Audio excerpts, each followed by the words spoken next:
will not play. Rookie Todd Marinovich will get the start. Schrader has 2 sprained ankles and a bushel full of interceptions. So the rookie Marinovich will make his first start as a pro.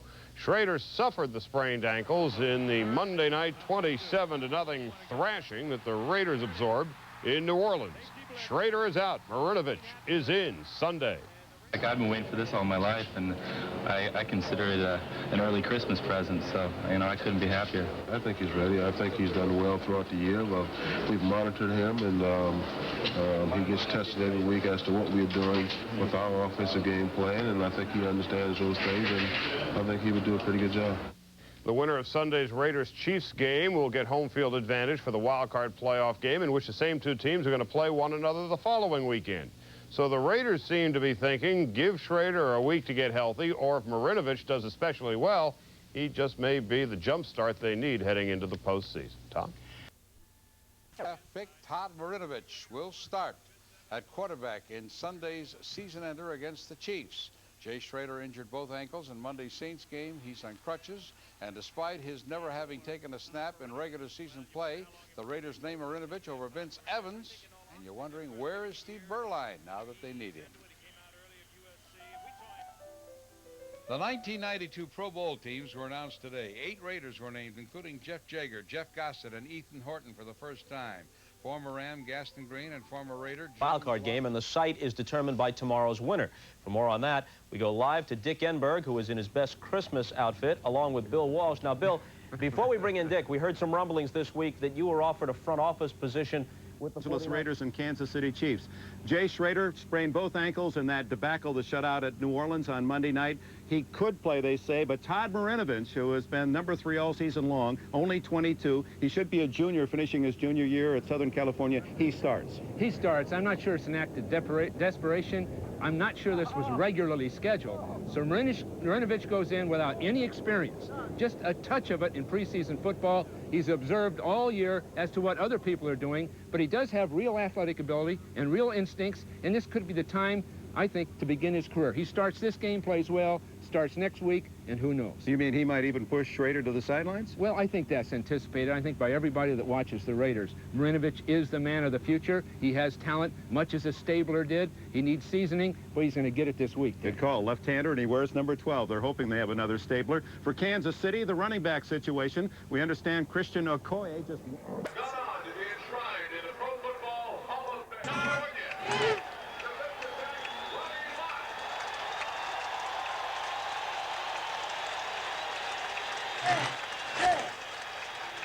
Didn't go to go-go, huh? What? What's logos in there? I thought they call this award the Commitment to Excellence Award. Awarded by the teammates, right?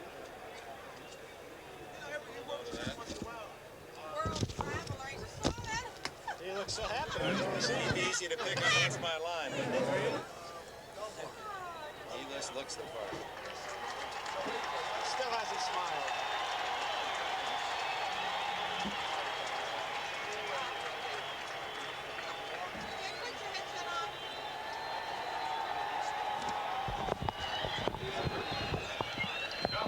Hello. Yeah.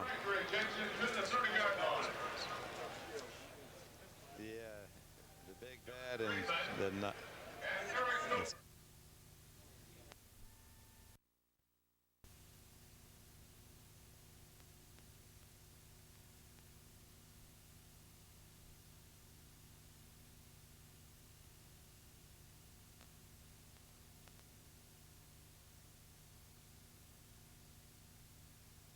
The Los Angeles Raiders have been almost invincible at home.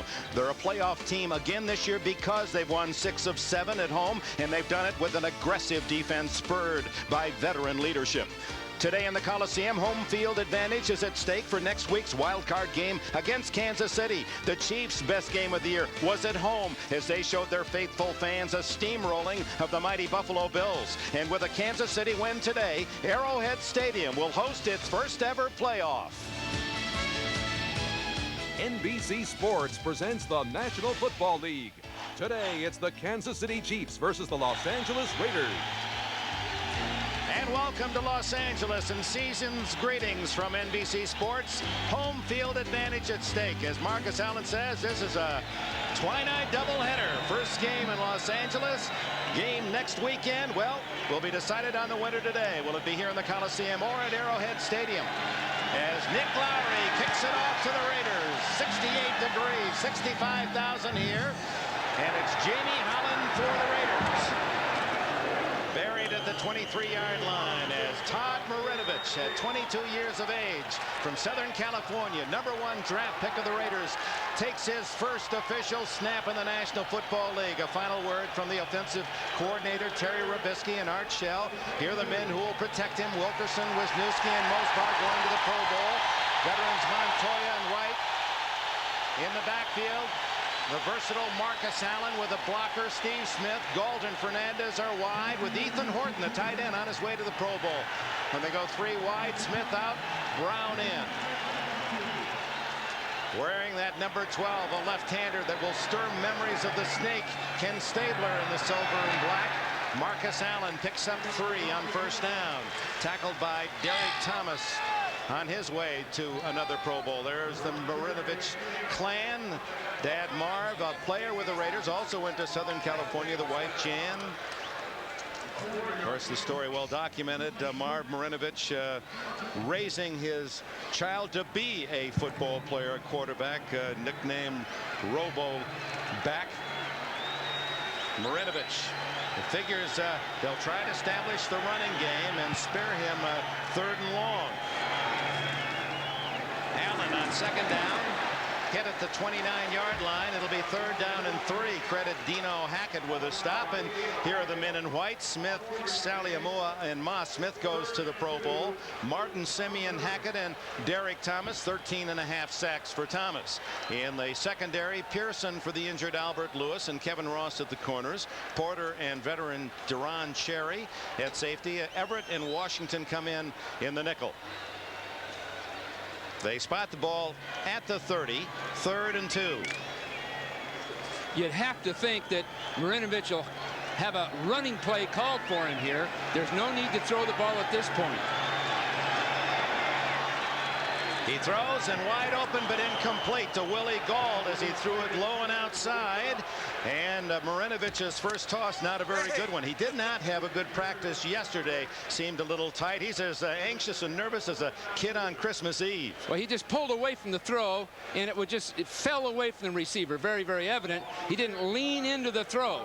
So he was more concerned about accuracy there than getting the ball to his receiver. Well, the mother and the father feel it more deeply than anyone in this crowd. Troy Stratford drifts back to the 27-yard line, the former Dolphin, as Pro Bowl kicker Jeff Gossett. He's had a tremendous year, but that's not a Gossett-type kick for this season, as it goes out of bounds short at the 43-yard line of Kansas City. The Jets on Raul Alegre's 27-yard field goal at the end of the game, final seconds, ties Miami. They go into overtime. The winner of that one picks up the final playoff spot in the National Football League's Super Bowl Derby, as Steve DeBerg huddles with this offensive line. Aldzot, Grunhard, maybe the best of the lot. Grunhard, Lutz, and Baldinger. Barry Word starts. We'll see Okoye later. Bill Jones, the blocker. Barnett and Thomas, the wideouts, with Hayes, the tight end. These men come in the flush, the 4 wide receiver set. DeBerg from his own 43 to Word. Flags fly as Word picks up about 5-6 yards to the 49. We can expect DeBerg to be pulling that Raider front 4 off balance all day. His snap count, his cadence is one of the best in football. And each time we've seen DeBerg against the Raiders, he's pulled that defense just at the most inopportune time. So we just had it again. First play of the game, Raiders anxious. He pulls him offside. Offsides, number 74. 5-yard penalty. Repeat, first down. Howard Rowe, the man in the weekend on NBC. Baldinger had a very, very tough time blocking the charge of the 49ers. So Graham, in his second year, gets the start at right tackle. 1st and 5. It's Word again, and the former star in the ACC at the University of Virginia to the 50-yard line. Ricky Ellison makes the tackle. Nolan Harrison, the rookie from Indiana, starts for Howie Long. Long will play in special situations. Golick, Davis, and Townsend. Townsend's had another superb year as a pass rusher. Moss, Ellison, and Benson are the backers. McDaniel and Washington at the corners. Lott and Anderson at safety. Long will come in the nickel in pass situations, along with Lewis and Dorn as extra DBs. Well, the Raiders all year have played outstanding defense, other than the big play hits them every so often and wrecks their chances. Barry Ward gets a hole. He's at the 40 and dragged down at the Raider 37. First down. Now, that was another example. They play excellent defense, stuffing people at the line. All of a sudden, Ward gets a big hole. John out. John Alt blocks Benson beautifully, number 54, and is all the way down to Ronnie Lott and Eddie Anderson before the tackle's made. So you'll see excellent defense, and all of a sudden a big breach in the front and a big gainer. And it's happened all year. 13 yards on that carry for Word. He's second to Okoye on the season. Again, it's Word. Boy, you see him duck those shoulders down and plow for an extra 3. He was hit at the 35 and carried the Raiders to the 32. Scott Tarzan Davis, number 70, in on the stop. Telling him, but he's warning, don't go down low. But of course, Rob's going to get the job done. Thomas is going to do whatever it takes to keep Ronnie out of that support pattern. It's Word again. It's been his entire drive, and he attracts half the Raider defense. Lott up there to support, along with Ricky Ellison. It'll be shy of the first down and bring up third and about 3. Now, typically, here they come. Kansas City's receiving group, 4 wide receivers with McNair as a running back, and they'll go to that shotgun type offense. So you'll see Kansas City with 2 distinct styles of football. Power football, where they're big backs, and on any third down situation, spread the defense with 4 wide receivers. 27 yards on this drive, all on Barry Word carries. You saw Word go out. DeBerg yet to throw a pass. Shotgun formation.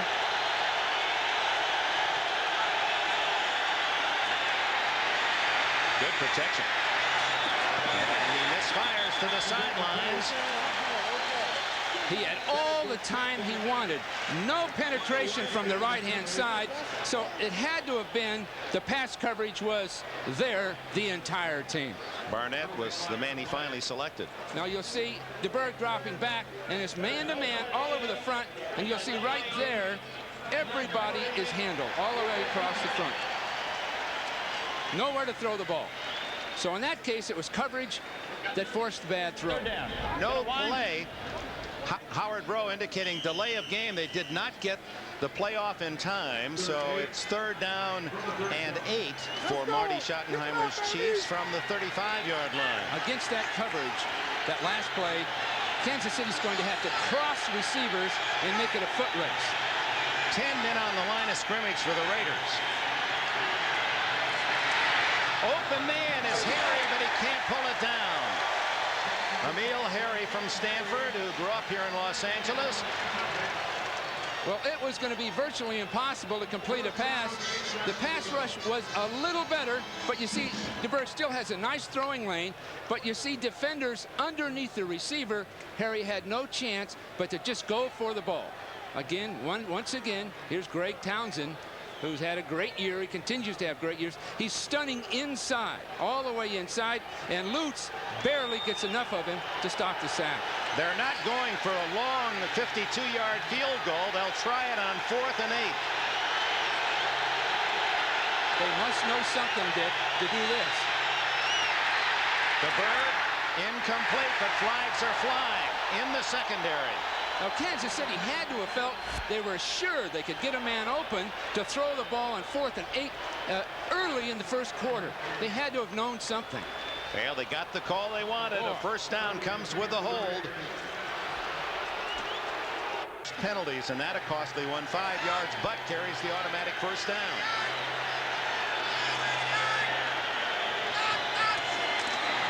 Barry Ward back in on first down, and he gets a couple off the right side. Greg Townsend there to get an early piece of the ball carrier. Townsend playing so big again from Texas Christian.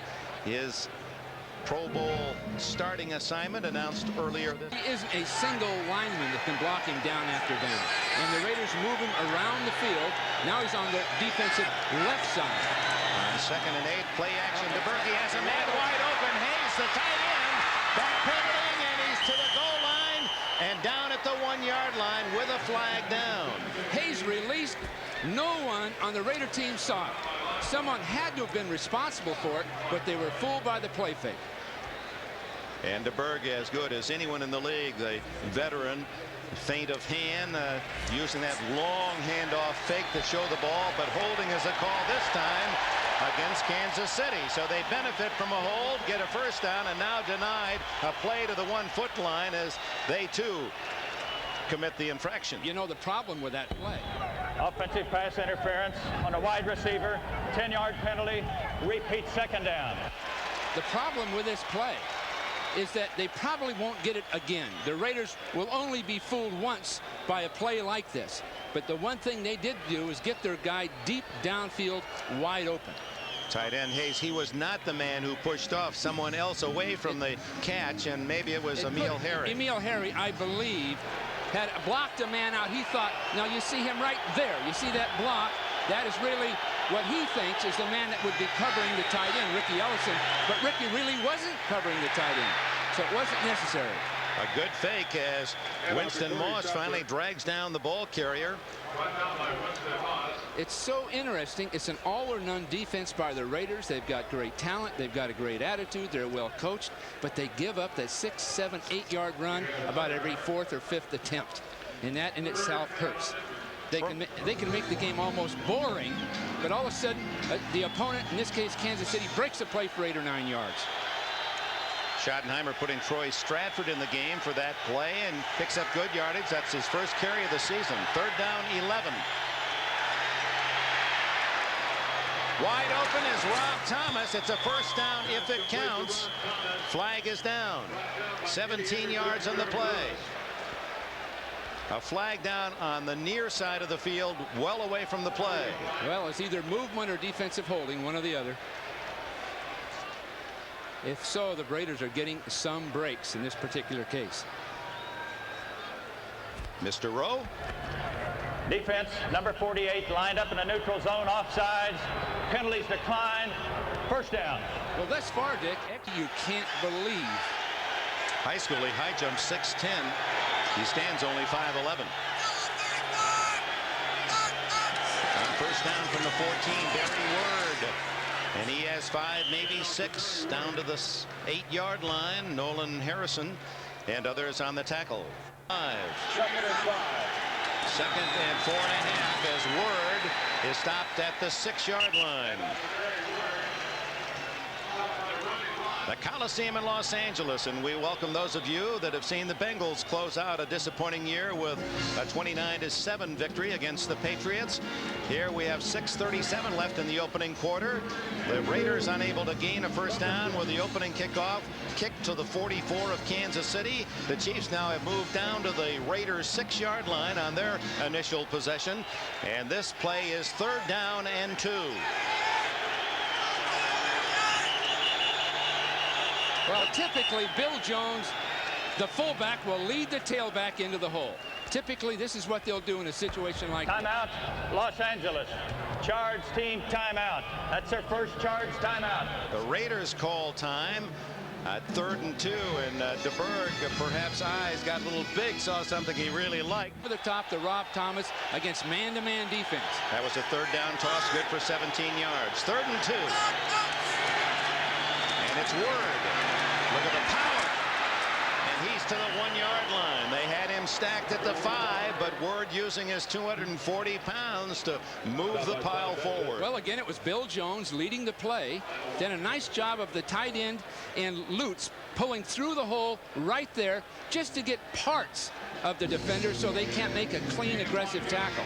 And this guy, Word, we've watched him now for 2 years. He's as good a back, all-around, fully dimensional back as you'll see in the league. Power, speed, stamina, he's got it all. So they have 4 shots from the 1-yard line against the Raider defense. Word again, he's earned it. Flag down in the end zone, and they're marking it shy of the goal line. Now, this isn't going to help Marinovich when he comes back out on the field at all. Right away, if the Chiefs score, he's going to have his club behind. So once the Raiders get the ball, they're going to be really under stress for Marinovich to perform. Delay a game against Los Angeles. 12 men on the field, defense, half the distance to the goal. Repeat, first down. Gee, now this is a tough one. 1, 2, 3, 4, 5, 6, 7, 8, 9, 10, 11, 12. There they are. And we remind our viewers, this is the 16th game of the year for the Raiders, and they made that mistake. Chiefs say they have a touchdown, and they have one as it's signaled from the far side. Barry Word, he was the workhorse on the drive, carrying. Nick Lowry adds the extra point. Lowry, who again this season has 100 points, and that extends his National Football League all-time record. 9 seasons, 9 times he has scored 100 points or more. Who kicked a field goal in the final seconds to tie the game at Miami, has just kicked the winner in overtime. The Jets, 8-8, advance to the playoffs, 23-20, beating Miami at home. What character on the part of the Jets. Miami went ahead with about 48 seconds to go. Less than a minute, the Jets were able to come back, kick a field goal, and then win in overtime. So Kozlet has really got that organization going. Nick Lowry has it teed up.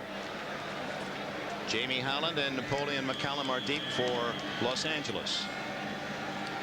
With 5:24 left in this first period, 7-0 Kansas City. McCallum at the 7. The former Navy star is to the 26-yard line. And Todd Marinovich comes on for his second series. Lloyd Burris, the tackler on the special teams. Marinovich throwing one pass that was wobbly and well off the mark. And you know what they don't want, Dick, the Raiders don't want, is for Marinovich to become predictable, where they'll want to run the ball on it for, say, 1 down, 2 downs, then have to throw. Because once he's predictable by the play calling, then his inexperience can really show up.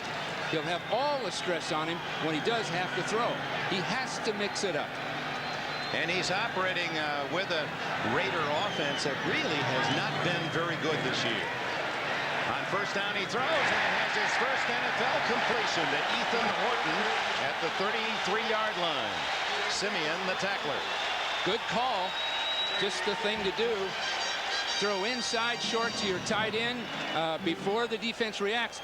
Now, Horton will just release inside and stop right between the linebackers. The ball's thrown softly enough that they get their completion. And Marinovich has that first one tucked away. Boy, he would be finishing his junior year playing for Southern California had he stayed at the nearby campus, and his parents happy to get that first one logged. He comes back to the sidelines, and Mervin Fernandez has a first down to the 44. Again, good play call, no question about it.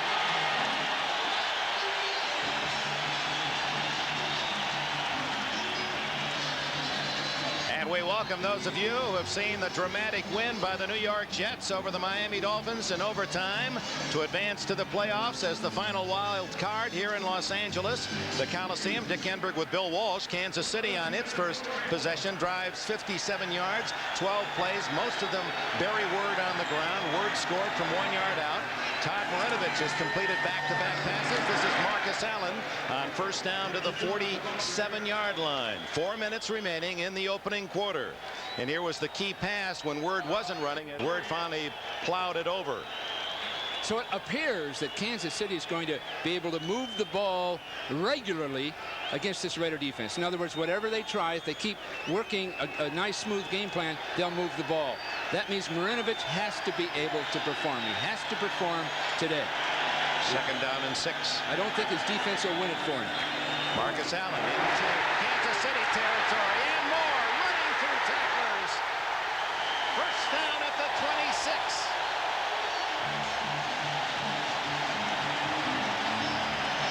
Mark, that last Marcus took on with his pads low. He just went pad to pad and kept those legs going. And this is what he's done. Now you're going to see a pulling guard right here. And the fullback and the pulling guard, in this case, Fitzpatrick, did a great job of setting up. And look at that great job on Kevin Porter. Kevin, one of the finest tacklers in the league, and Marcus just got his pads right down underneath him, keeping his legs going. That's old vintage Marcus Allen. And that was the longest run by a Raider all year, 26 yards. Marinovich has it deflected and almost intercepted. Dan Saliamua was one of the many in front of Marinovich, who was trying to throw off the wrong foot. That was some attempt of a special play, and it's really hard to figure out what happened. Marinovich is going to fake. He has a receiver coming all the way across the formation, and he really, at this point, was totally confused. And those are the kinds of things you don't want to do with a young quarterback. Try special plays that don't allow him a chance to hit an alternate receiver very quickly. Looked as if Neil Smith used his 6'4" height to leap in front of that pass and knock it away. Trailing 7-0, 2:46 left, opening quarter. And on second and 10, Marinovich spends a timeout. So the first NFL duty for Todd Marinovich. He's down by 7. Rams, when they moved from Cleveland in the late 40s, and now the home base for the Raiders. And we talk about home field. The winner gets it in the playoffs. They repeat this doubleheader situation. Do we make too much of home field? I'm not sure, because Kansas City really has an advantage in Kansas City. Artificial surface, weather conditions you can't count on, a huge crowd that's very, very vocal, being at home for their first playoff game in many, many years. In Kansas City, it's an advantage, a real advantage. Whereas throughout the Rams years and the Raider years, Los Angeles crowds typically are more apathetic, not really in this big stadium the advantage of elsewhere. Well, Marinovich doesn't get the flag and wisely dumps it off while in the grasp of Chris Morton. You just can't be stationary like Todd was on that play for very long. He dropped back. It appeared a screen pass was developing on his left, but he began to telegraph it. That's just pure, unadulterated inexperience. And especially, Dick, when you think about the fact he only played 2 years in college, his sophomore year was where all that experience was gained. What are his strengths, Bill? Well, he has great touch, beautiful touch, a ball that you can make great catches on because it comes in soft, much like Kenny Stabler. Are you saying he doesn't have a strong arm then? Well, I don't think it's a strong, near as strong an arm as, say, Jay Schrader. Here's the blitz. 3rd and 10. Touchdown! Oh, my, what a throw to Tim Brown!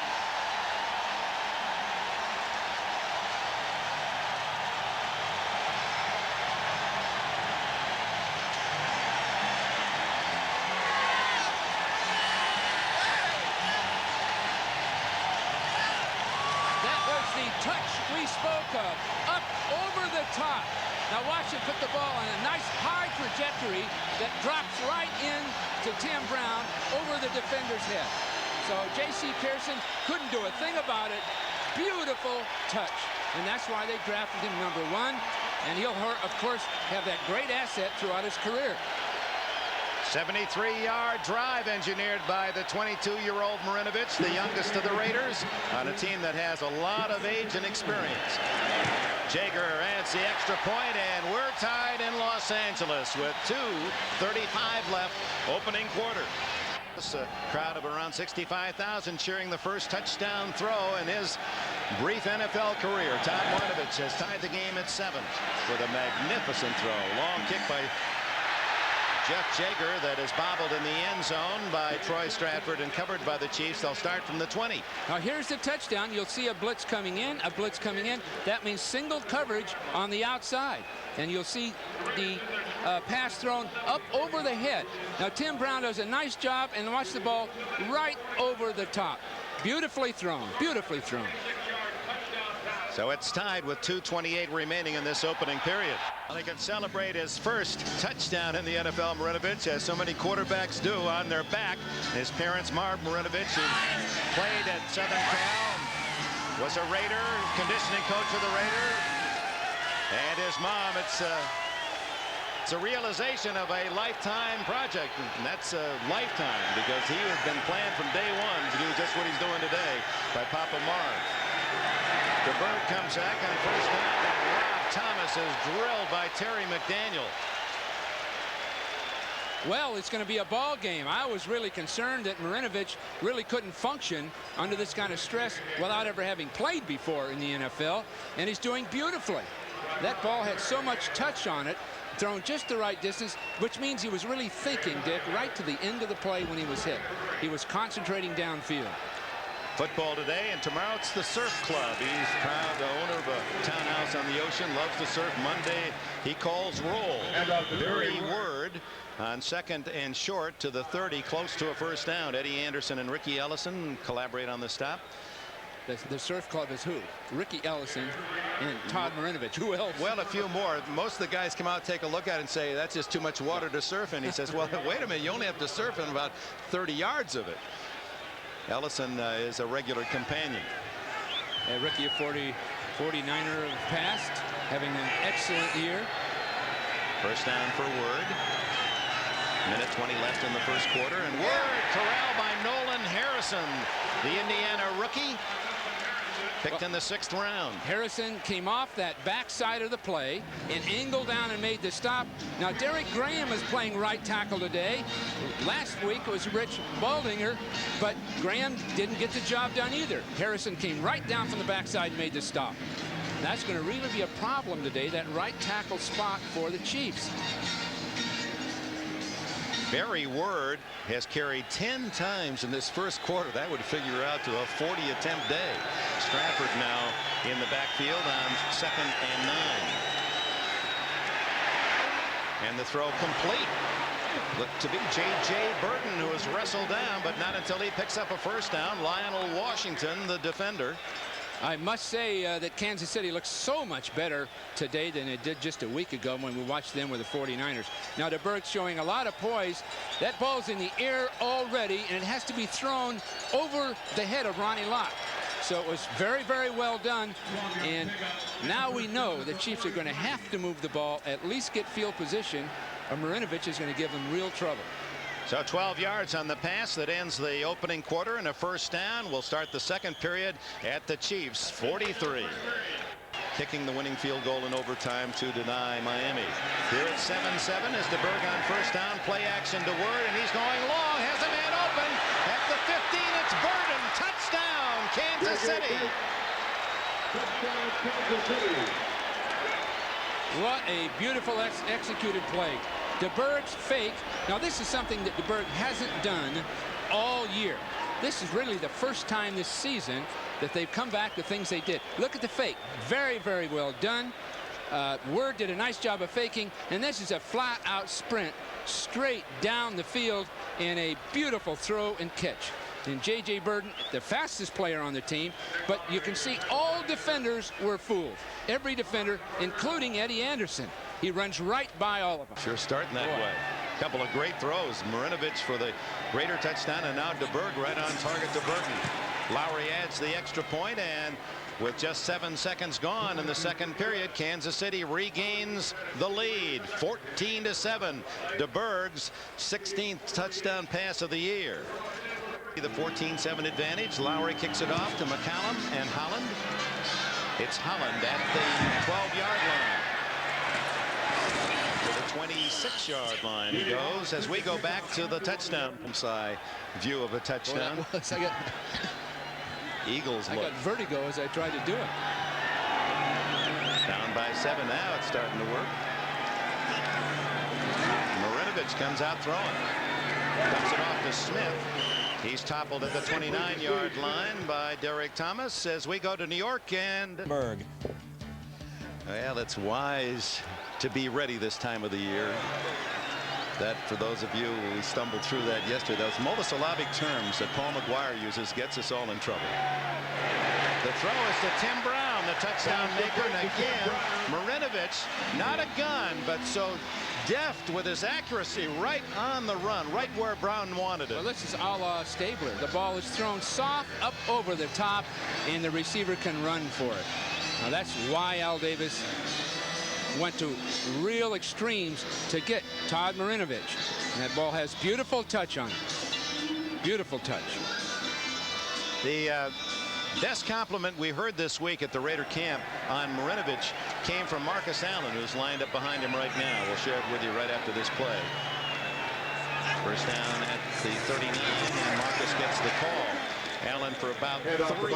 He too a former Trojan. There's 7 of them from Southern California on this Raider team. Marcus yesterday, and he's looked at a lot of great players, and he's played with some top quarterbacks and against others. And Marcus said the one thing about Marinovich, he has such presence. He said if you put him in a room with the Jim Kellys and Marinos and of the world, he said they would know he's there. Yeah.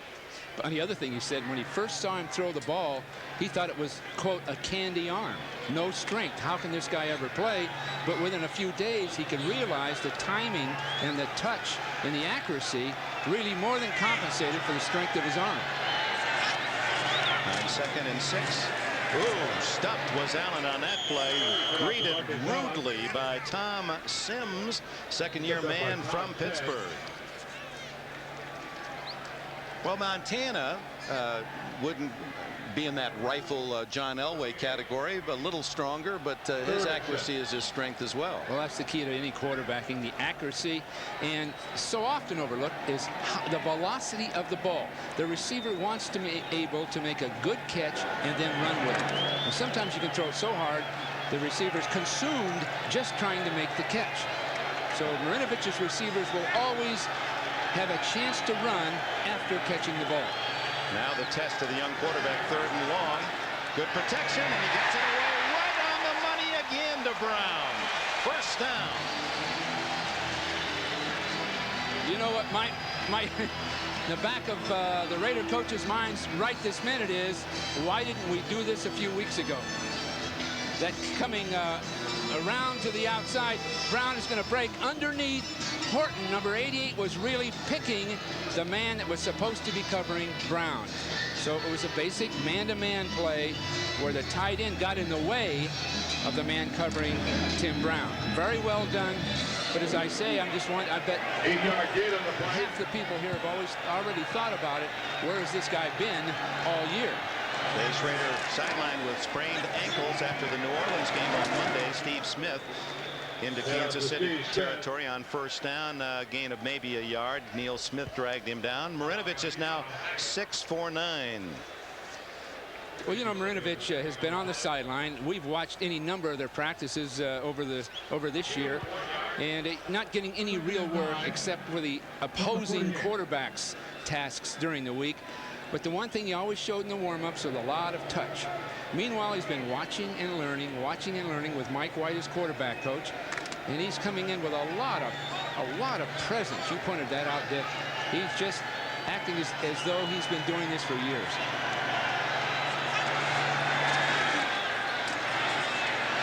Marcus Allen this time, and Allen stopped at the 44-yard line, about 5 yards short of a first down. Dino Hackett and Kevin Ross on the stop. You know, between Roger Craig and Marcus Allen, these two men have caught more passes than any two running backs in the history of the game, and Craig in particular. And what we're seeing now is Marinovich willing to throw the ball to these people. And if you'll get into that state of mind, you can continually move the ball with a short forward pass.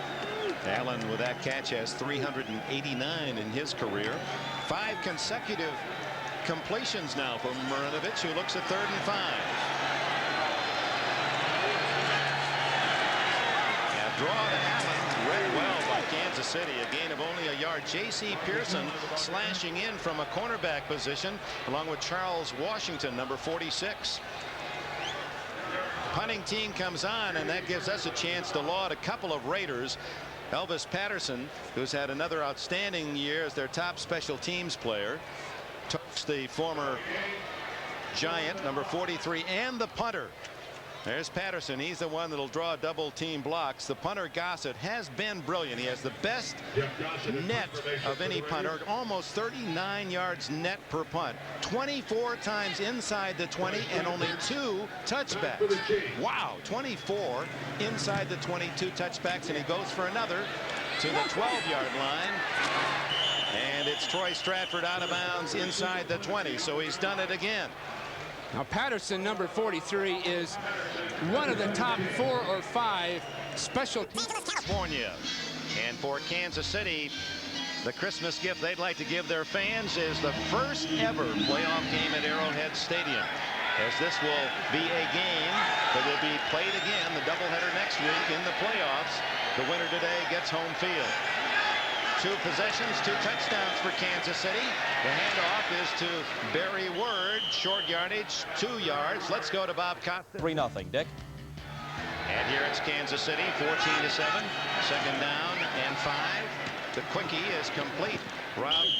J.J. Burden again, and that's going to be close to a first down. Terry McDaniel makes the tackle, and Burden has been the busy man for Kansas City. 4 catches.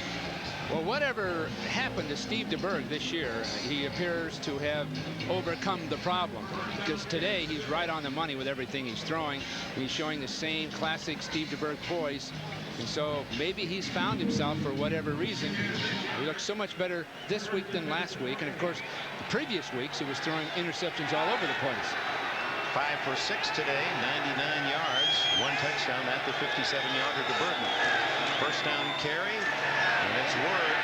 And they're waiting for him this time. Greg Townsend, supported by Terry McDaniel and Eddie Anderson. You see 33 Anderson get up off the pile. He's the leading tackler for the Raiders. Didn't make the Pro Bowl, but one man who voted for him and yesterday expressed his very strong feelings. He feels he's the best safety man in the National Football League, Marty Schottenheimer. He couldn't rave enough about Anderson. Well, it's interesting. Your question to Marty, who do you think should have been in the Pro Bowl? Thinking Kansas City. Right. And Marty volunteered Eddie Anderson as being one of the great players in the league. Now you put Anderson alongside Lott, who offers great leadership. You've got a fine combination. The Berg going up on top again and almost intercepted by Lionel Washington, as J.J. Burden the target once again. Looked like Washington was fighting the sun as he looked at that I think they are right in the sun. The ball's thrown in a real awkward spot for both guys. But also fighting Burden's left paw, who was pushing at him. It's outside both their shoulders. But you know the combination. Eddie Anderson is a physical, dominating safety. When he makes a stop, the ball carrier stops. Now you combine Ronnie Lott, who Eddie says brings concentration to the secondary. Everyone concentrates. We don't have the air we had a year ago because of Ronnie Lott's presence. Out of the shotgun on 3rd and 9. The Berg just does get away. Todd McNair has the first down on the second effort as he broke out of the tackle of Winston Moss. McNair, he's in there on 3rd down pass situations, and he delivers again with his 37th catch. Well, McNair is a specialist. I think he's a much better player from scrimmage than people give him credit for. And he will go straight down and break out, and you'll see a clear shot to the outside. The zone defense is there, but no one on the outside is responding. Caught it at the 34, but twisted away from Moss for 5 yards that he needed for the first down. 6:36 left in the half. Kansas City 14, Los Angeles 7. The quickie to Burden, and he hangs on at the 45 of Los Angeles and took a lick from Lionel Washington. Both teams are willing to throw the ball today, and does this open up the offense? Now this is just a simple slant pattern. DeBerg just puts it between defenders, and it's caught really before Ricky Ellison and Washington can get there. So very well timed, and it's really fun and enjoyable to watch this kind of game where both teams are getting big chunks of yardage rather than just playing a battle of attrition. DeBerg enjoying a solid first half from the 45 of the Raiders. Raiders haven't stopped Kansas City yet. Word stopped at the line of scrimmage. Knifing in low to make the stop was Nolan Harrison. And Eddie Anderson coming from the strong safety spot on the line. That's what Marty liked about him. He said, I look at films, and not many safeties make tackles 5 yards from the line of scrimmage, but Anderson consistently does. Penetrate right inside, really a blitz from the outside in. He's there before anybody can lay a hand on him. You see him at the top of the screen coming through. Now he's going to cut off any wide play, but then slant down inside and stop any kind of an inside running play. 2nd and 11. Word as they cross up the Raiders with a run on 2nd and long, and he's close to a first down. Anderson makes another tackle. That combination of DeBerg faking as though he has the ball after he hands it off really can hold the pursuit. Now watch him hand off to Word, and looking moving the other way. He had people flowing back there with him. And of course there came Ronnie Lott to make one of his classic shots from the side. But that combination of the ball carrier and the quarterback either faking or handing off, but both faking afterwards, really is unique to the game today. The only team that does it this well. Word playing for Christian Okoye, who is available but has not been in the game yet. Play action and wide open. Jonathan Hayes, the tight end, another first down, and he's all the way to the 20-yard line. Well, that was the same thing we just spoke of. The ball to a tight end going out the other way. Boy, and J.J. Burton was open deep again on that play. Word dancing away from an early invader. It was Greg Townsend, and gets about 3. You know, when you line people up, you see people like Scott Davis, Greg Townsend, Tom Benson right alongside each other. You don't think you're going to get anything, but I'll be darned if Word didn't break them all. Look at that beautiful shot of the Coliseum from the MetLife Blimp, one of the world's largest airships, 194 feet long, 67 feet high. Bart Van Beest and Hunter Harris with us today in the Ozone. Word meets Scott Davis, the 4th-year tackle from Illinois. Now this is an improved guy, Scott Davis. When he was drafted, people questioned Al Davis' judgment on taking him. They didn't think he had the attitude that you need to play week after week, and he's been conditioned in sort of a Raider philosophy to now where he's one of the strongest, most physical guys, one of the most intense people on the team. So he's been indoctrinated, so to speak. Guys like Howie Long can get that kind of thing done. 3rd and 6 outside the 15. Major blitz. And it's incomplete as DeBerg is really toppled. As charging through was Ronnie Lott. Well, they brought everybody. Winston Moss as well got to DeBerg. Lott came inside Benson. Nobody could block Ronnie. They didn't identify it before it happened. And so Ronnie Lott, you see number 42 at the left of the screen, coming inside people. In that particular case, Zott didn't even see him coming.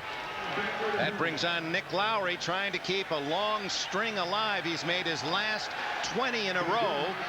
That moves him within 4 of Kevin Butler's NFL record. It's a 33-yard attempt. 21 straight for Lowry, and the Kansas City lead is built to 10, 17-7. And one of the things that Schottenheimer and the Chiefs have to love about Lowry is, although his home field is artificial turf, he kicks so well on grass. 23 of the last 26 successfully. His kick comes down to Holland.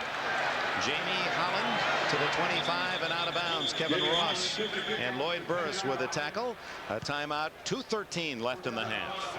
It's on our Domino's Pizza NFL Live halftime report. Plenty of time for the Raiders. 2:13 left in the half as they take over just inside their own 25. Todd Marinovich, the young quarterback, in his first NFL start, fires incomplete to Tim Brown and almost deflected into the hands of the Chiefs. Chris Martin there to break up the play. You know, just noting Todd Marinovich trying to just sort of get a profile on him. He threw that ball just before the receiver broke. In other words, he has great anticipation. It's just natural.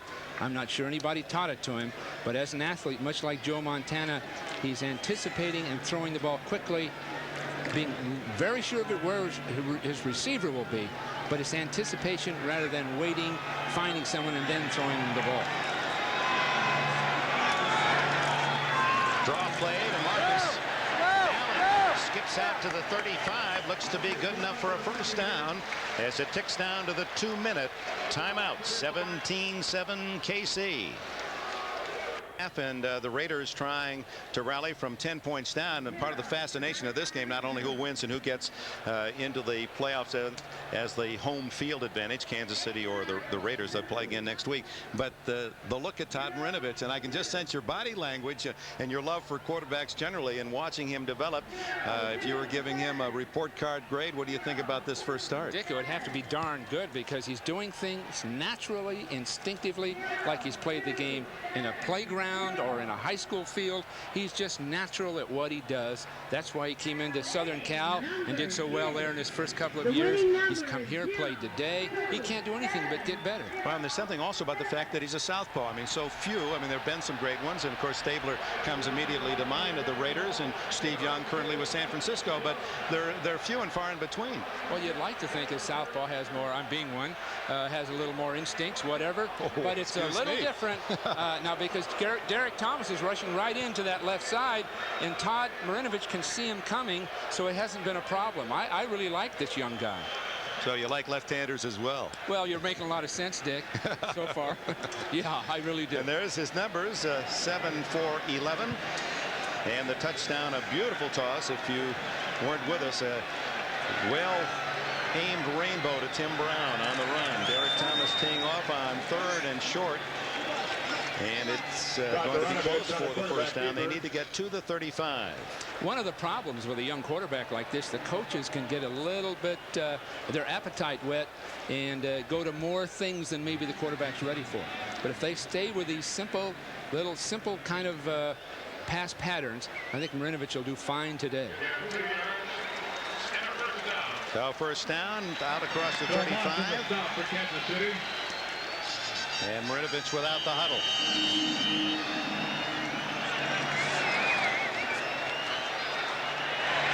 There's his first misfire, almost intercepted by Chris Martin, who leaped in front of the intended receiver, and we've got a skirmish. Marcus Allen was one of the early combatants with Neil Smith. Boy, if this were hockey, a couple of players would have game suspensions. Oh, look, they're just dragging officials and players they don't want to let go.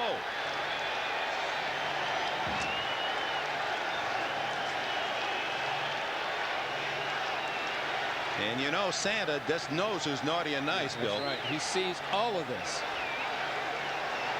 No, this is really uncalled for. It's very evident.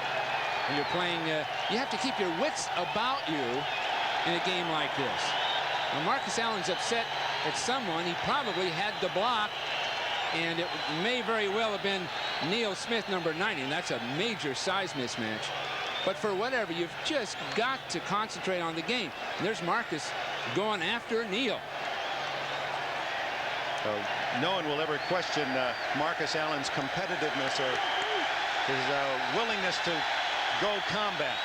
I mean, he's been a winner everything he does, and one has to assume that there was something a little beyond the boundaries there, one way or another, that caused the skirmish. No flag. Let's let him play. Well, Neil saw the mismatch, and I'm sure he tried to bowl Marcus down and do a little damage. 2nd and 10. Underneath and wide open is the tight end Ethan Horton, and Horton has a first down at the 45 and gets out of bounds. A big hole in the defense. How that could ever occur. This is the 16th game of the year. Now take a look at Horton crossing the field. Who is there? It's a zone defense. There's no one within miles of it. Kevin Ross, the short tackler, unable to bring him down. As Ethan Horton, here's one of the terrific stories of this NFL year. A man that was cast away, went back to North Carolina a few years ago as an academic athletic counselor. Thought his career was over. This year he makes the Pro Bowl as a tight end. He's a former Chief draft pick. The throw, incomplete. Willie Gauld along the sidelines, covered by Kevin Ross. Let's go back to Ethan Horton, though. Horton was the #1 pick of Kansas City in 1985 as a running back out of North Carolina. Well, we won't go back to it. Here's the play again. Well, the ball it should have been caught right there. And that's something that Willie Gauld should handle. But speaking of Horton, now here's a guy that Al Davis calls him 2 years later, asks, do you want to play tight end or linebacker? We'd like to have you. That's the kind of athlete he was. Of course, he naturally said tight end. I don't blame him. Showing his intelligence. But he worked 2 years with Marv Marinovich, Todd Marinovich's father, who's expert in conditioning. And it changed his body style and his strength. And he's made the Pro Bowl this year. So Ethan Horton, another Raider project that's really paid off. And it's in the great tradition of tight ends with the Los Angeles Raiders. Now we're going to get a few more blitzes. We just got one that time that caused some problems. So I'm sure they still think they can go after Todd Marinovich and shake him up. See the final minute of the half. 3rd down and 9. Incomplete. Charles Washington may have gotten a piece of that ball, deflected it away from Ethan Horton. Well, they had a big gainer if they just could have connected. Now Horton again is going to come from the left and cross shallow, and he has just that one step he needs. The ball wasn't touched. He just didn't handle it. It's that simple. Ball is at the 44. Oh, he wanted that one to taste the completion and a first down, and Archell says let's go for it. Well, there's 2 passes now we've seen. Willie Gault certainly should have had that go pattern on the outside 2 plays ago, and here's another drop. But this guy will get it there, it appears, and it can be handled. It's not coming so hard that they can't handle the velocity of it. And typically a young quarterback will throw the ball so damned hard nobody can catch it before he gets experience. The Raiders spend their final timeout with 49 seconds left in the half. With 49 seconds left, but Marinovich without a timeout, trailing by 10, trying to at least get into field goal range, and will go for it here on 4th and 9 from the Kansas City 44. Well, he can get one pass thrown inside, crossing the field. He can get one of those in here and still get up to the line and stop the clock with a quick pass. So they can still use the field. They have enough time for that. 3-man rush. The throw, juggled by Horton. He's going to be short of the first down. He didn't catch it cleanly, and Martin and Washington were there to stop him shy of the first. Kansas City takes over on downs at their own 38-yard line. A reminder, at the conclusion of today's game, we'll be presenting the Avis We Try Harder Award, given to the game's MVP. Bill, we were talking about Marinovich. If you were just dropping into Los Angeles to see a game and knew nothing about this season and watch Marinovich, someone explained to you, you know, this is his first NFL game. It'd be hard to believe the way he's conducted himself. It looks like he belongs. He really does. Part of it is the pass protection by the Raider offensive line. Part of it also, unfortunately, is that Kansas City does not generate a real effective pass rush other than Derek Thomas and occasionally Smith. And so the combination is really made to order for Todd today. DeBerg has time, 42 seconds left, and gives on a good fake inside to Todd McNair as the Raiders were looking past, and McNair gets 11 yards to the 49, and Kansas City will call timeout with 36 seconds. So suddenly the Chiefs in position with enough time to add to their 10-point lead. A reminder tonight on NBC. More than he's asked to. He could be a regular back. But they're so loaded in that position, they just use him on 3rd downs.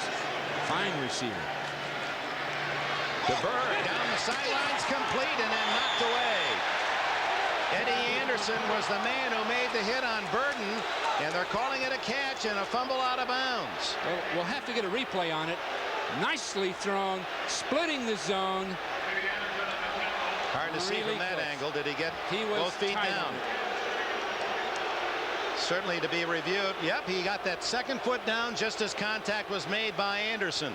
Boy, what a game for Burton, who's averaged only a little over 1 catch per game. He has 19 for the season, but 6 today. Well, in the short zone. After further review, play stands as called on the field.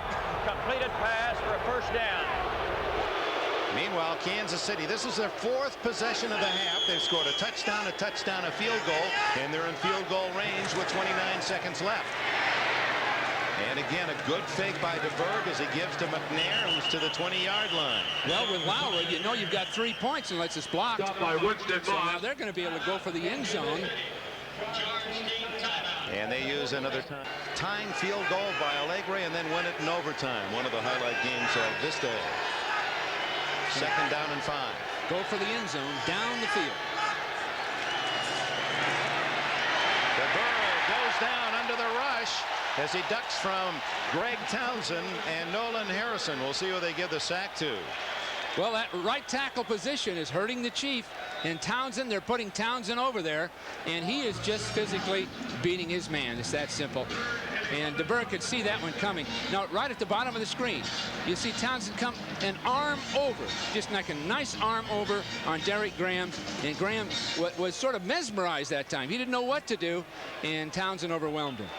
And Marty lets the clock run down to 3 seconds and uses the... But they gave Kansas City just enough time, a couple of plays, and here they are knocking again.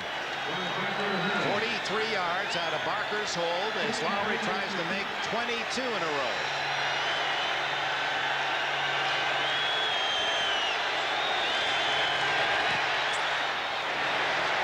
Oh, just like on a line, but he scuffed it short. It fell short on a perfect line, and that's how the end of this. For those of you just joining us, as you look at DeBerg's marks against the Raiders, the winner of this game gets the home field next week. Same two teams opening round of the playoffs. You know, what a swing of emotions for any professional athlete. But in this case, Steve DeBerg being benched a few weeks ago for Vlasic. And then Vlasic starting last week after being the toast of the town in Kansas City. And now back again. It's just that determination, that concentration, and inner confidence the athlete must have to be ready when called upon. And Steve's right back with his team right in the swing of things. Troy Stratford, this is his point of view as Jager spins it into the end zone, and Stratford no chance to take it out. Well, the touchdowns were again 35 yards, and he becomes the all-time Kansas City rusher. He gets the call, and they're waiting for him, but he moves the pile 3 yards. Harrison and Davis and many others to make the stop. So he's over the 1,000-yard mark. He led the NFL 2 years ago with 1,480 yards. It was quite a scene yesterday as he talked with us. He had his little 4-month-old daughter, Christiana, in his arms, but she really was tiny in his big mitts. Oh, he just absolutely adores her.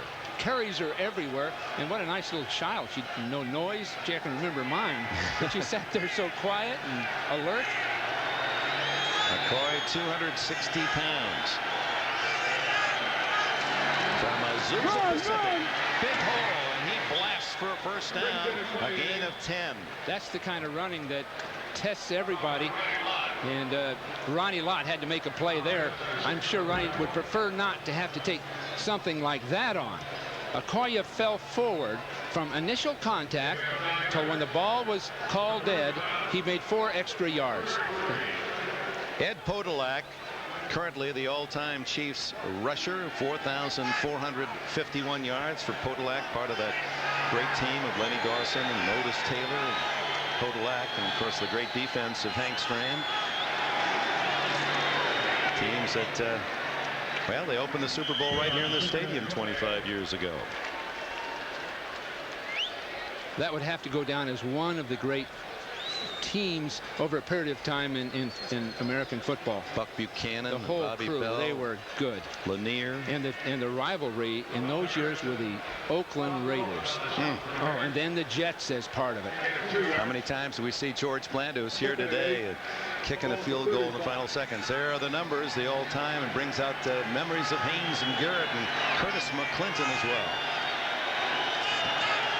On 2nd and 8, the fake to Okoye. DeBerg to Hayes. The tight end has it. And a first down at the Raider 42-yard line. Eddie Anderson made the tackle. Townsend had his hands on DeBerg as he threw the ball. Townsend really leveled him. But again, the fake to Okoye. There it is. Now the tight end releasing up the field. And Ricky Ellison playing the run first and then trying to go with the tight end. That's a really difficult job. Now you see Townsend coming inside all the way around 2 blockers. And down he goes. That's one of the problems I see in professional football, because really Greg Townsend knew Steve DeBerg didn't have the ball at that point. And that's where the violence of the game you get concerned about. But it's the thing you do to play defense. DeBerg 10 for 13 passing. He's looking for another and has it at the 24. Skidding catch by Rob Thomas.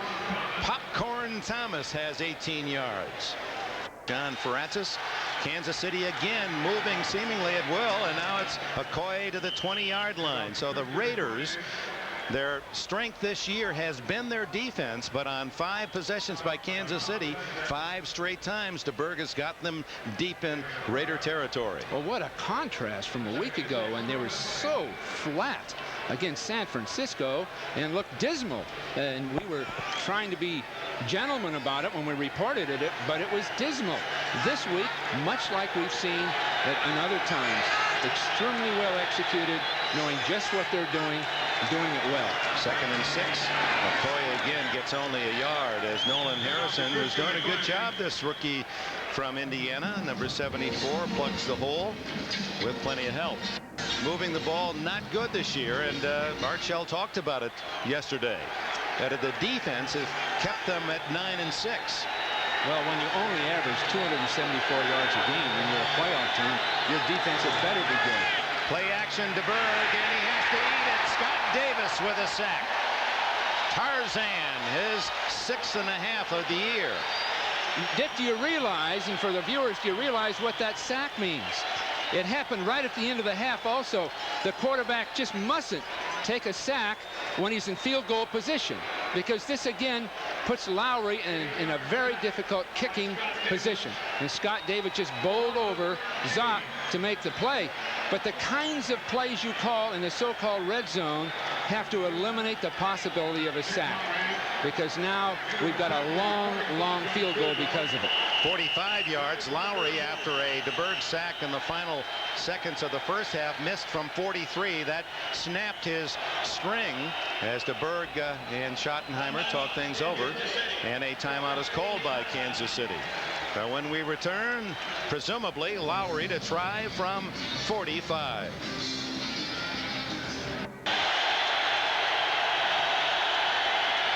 Minutes into the second half. Nick Lowry trying to give Kansas City a 20-7 lead.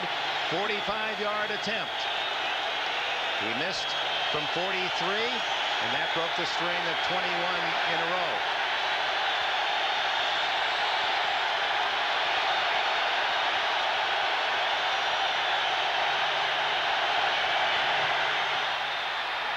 And it is no good. Flag is down.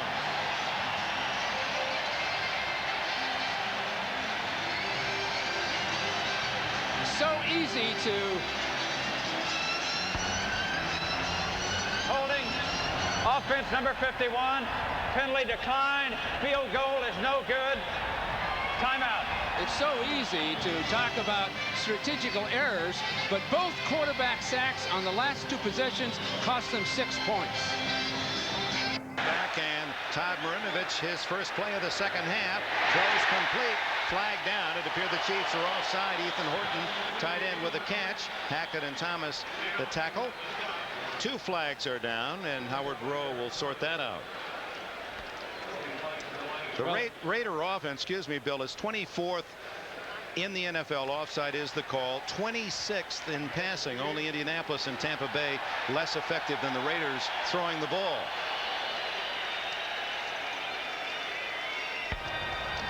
Defense, offsides, number 63. Penalties decline. Brings up second down.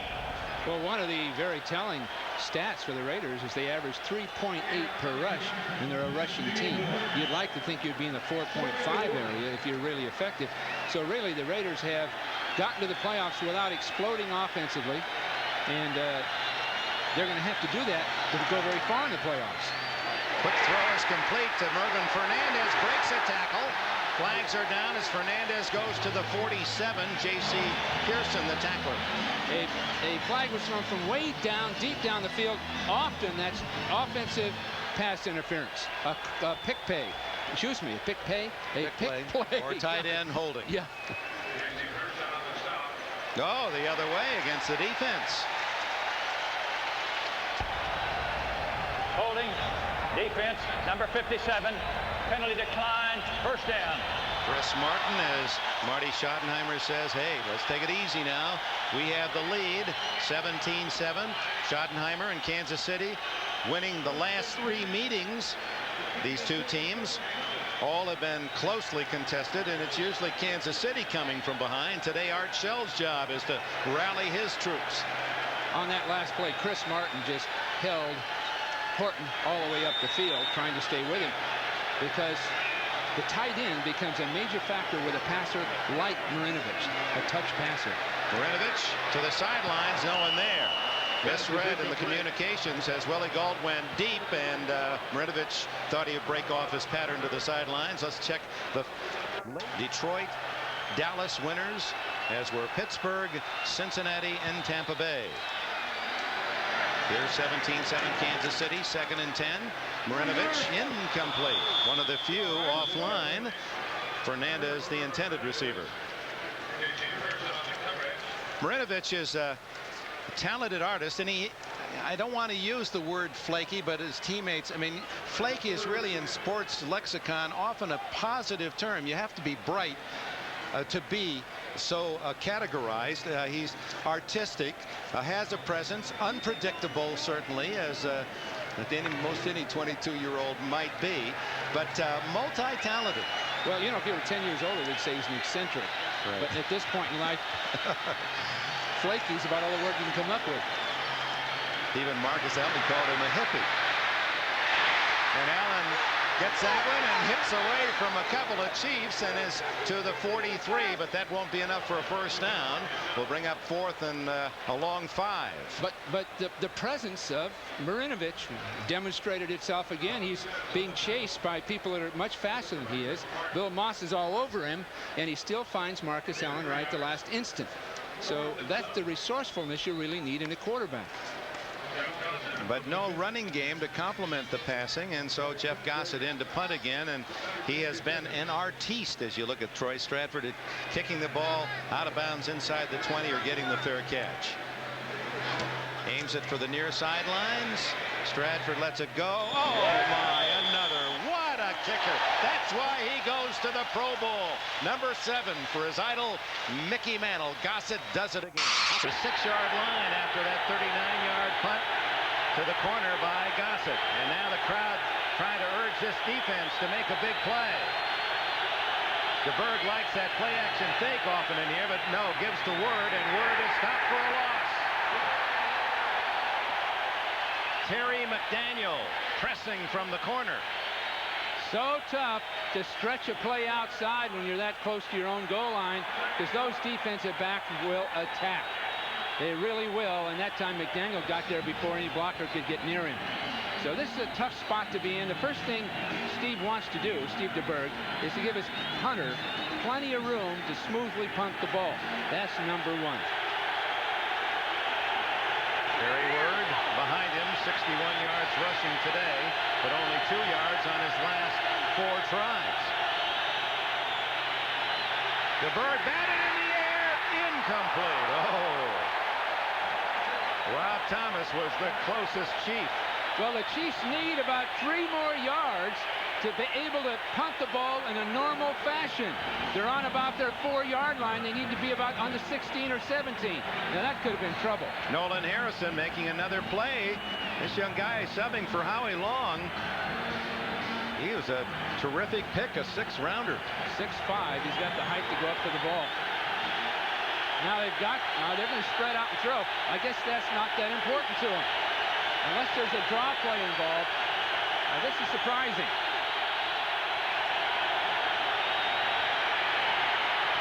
Wide open, same man, J.J. Burton, who had 6 catches and a touchdown in the first half. Does he have enough for a first down here? Yes, 12 yards before Torn Dorn and Eddie Anderson got in better position to finally punt it. Career game in catches and yards for Burton. Movement before the snap. Barry Word breaking tackles and drags another out to the 27-yard line. Eddie Anderson finally puts him to the ground, and it appeared that Nolan Harrison was into the neutral zone. Was he drawn off? It looks as there apparently no whistle. But everybody seemed to let down. They seemed to let down, and consequently he broke all those tackles. Harrison, who didn't play as a senior with Indiana, he did something, went to an extreme. We've got offsetting fouls, motions, 23 moving right at the snap, offsides, defense 74. At the 17, we'll get back to Nolan Harrison in a moment. Boy, look at that hole for Word. And he has a first down out to the 32-yard line. Lionel Washington, number 48, and Anderson collect him after 15 yards. Word waited for the defense to start sliding along the line to pursue him. Now you see him sort of waiting, and Scott Davis went about a hole beyond his responsibilities. You saw him being turned, and finally Washington makes the stop. But it was the Raider defense that over-pursued, as they call it. They go too far trying to get to where to where Word was directing himself. And Word with the speed, 220 pounds, he qualified for the Olympic trials in the hurdles, and here he goes again. No hurdles necessary. He just lowers now his 242 pounds and picks up about 8. Tom Benton. To do that at this stage of the game. Al Davis, one of the Raider greats, George Blanda, on the right side of your picture, wearing some concern at 17-7 Kansas City, and the Raiders having trouble stopping him, but there's Benson with a hit as he puts Word down rudely. Well, they needed that play. That still may get the first down. It's awfully close. Close enough for a measurement. The #1 pick of 2 years ago. And they have enough confidence in him. He can get the job done in holding down that corner of the defense. Short by inches.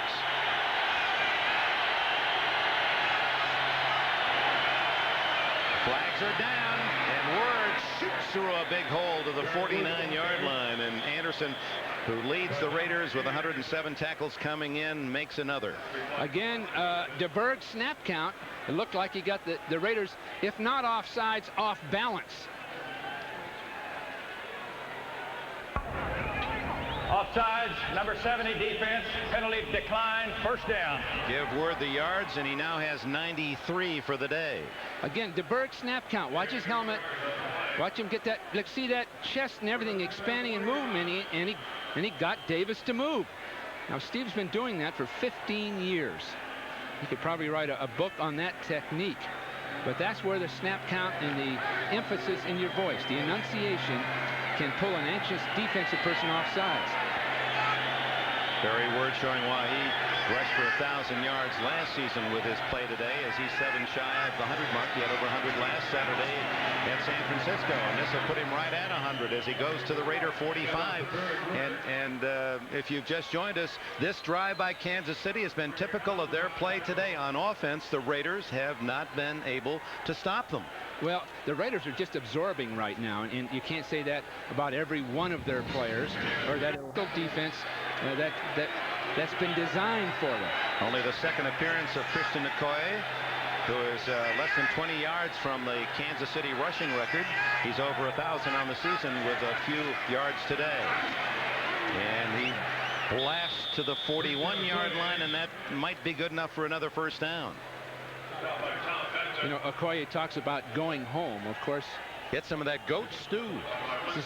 He wants to go home where there's the good cooking, the good food. Goat stew. Have you ever had goat stew? Looking for a movie on TV. What are these people all falling down on that grass field for? Why do they fall on each other? They fall all the time.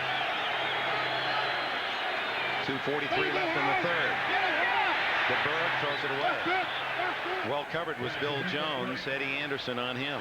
Well, DeBerg did a fine job there, and he was benched for not doing that a few weeks ago. Marty Schottenheimer came out on the field, and a flag has been thrown. Whether it's for Schottenheimer, a misconduct, we'll soon learn.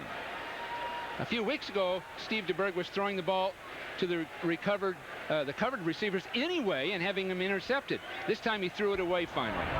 Personal foul, number 74 defense, unnecessary roughness. 15-yard penalty, first down. So it was Marty running out to call attention to this foul as Harrison gives a shove after the whistle. Oh, boy. That's the old teller machine chuck. You know, that two-handed thing. You got to get your heels or your hands into it. Well, Bob Golick was trying to lecture him there, remind him. But see, of all that goes on, I mean, that was just a, I mean, that for these big guys, just a little push. It wasn't as if he threw a forearm or elbow. Or there had to have been something before that, you would think. But Golick, the old vet, just tells him you got to play within the confines of the rules. 11th play of the drive that started back at the Kansas City 6-yard line. Changing the play. And often it's a run when he changes it. Okoye, a small hole, and he's to the 22-yard line. Okoye is especially good late in the feet, looking down to get these tremendous aerial photos of the Los Angeles Coliseum. Second down, 6. Okoye. Oh. See, he's moving the pile, and the pile's moving anyway. Now you see the white uniforms pushing back the black jerseys. And then by the time Okoye hits the line of scrimmage, all the Raiders are on their heels, and they've got a blocker occupying them. And for West, as Atlanta lost earlier to Dallas.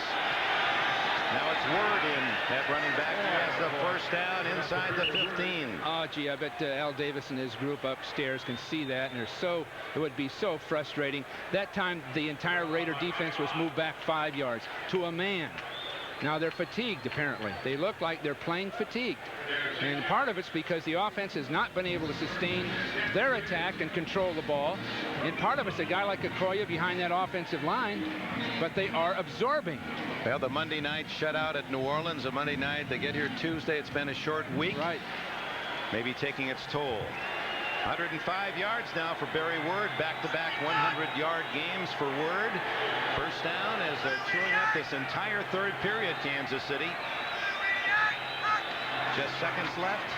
And Word inside the 5-yard line before Lott and Benson can stop him. See all those Raiders standing up, looking at Word as he goes by, and then going back to their own huddle. Just too many of them standing there looking back. They've all been blocked, and then they watch the ball carrier. Now watch this. They're all looking back toward their own goal line to find out where the ball carrier went. Okay, that's the exit for Kansas City. A sleigh ride, the way they've moved the ball against the Raider defense. And on this drive, particularly, Marty Schottenheimer's team, 14 plays, 89 yards, 8 minutes, 21 seconds consumed to help that time of possession statistic as they've just owned the ball. And if they continue this, they will earn the chance to play the Raiders at Arrowhead, and that'll be a significant, a memorable game. First ever at Arrowhead playoff. Word stopped in the backfield and is dropped for a loss at the 5-yard line. Winston Moss made the tackle, and that'll bring up third down and a long 2. You know, Dick, anytime you can look over at the scoreboard and see 24 first downs for Kansas City and 8 for the Raiders, you know somebody's being dominated. Now, I've seen teams win with 8 first downs versus 24, but usually they've hit 3 or 4 big long-range strikes for touchdowns, and of course the Raiders haven't done that. So they have just been physically dominated. On 3rd and 2, it's Word up the middle and stopped shy of the 2, but he had to get only inside the 3 for the first down. Nolan Harrison, the rookie, makes another tackle, and we'll see where they give the spot. 16-play drive. And Howard Rose says they will measure. But the emotional, psychological part of football demonstrates itself in one 7-day period. The Chiefs last week dominated by San Francisco, decimated by them, embarrassed by them, come right back the next week. But Marty said that's what's really pleased him, and they are short of the first down, brings up 4th and that much. That it's been one of the characteristics of the team in the 3 years that after a loss, a tough loss, they've been able to bounce back, and so they have apparently again today. They're going to go for it on 4th and inches. Well, that's so much related to Marty Schottenheimer, Carl Peterson's organization, and Marty's staff for having the resiliency and the ability to communicate and make things happen. 9 minutes and 14 seconds on one drive. A late entry was Emil Harry into the huddle, and then he's chased back off. Now he doesn't know what to do. Now he gets off the field.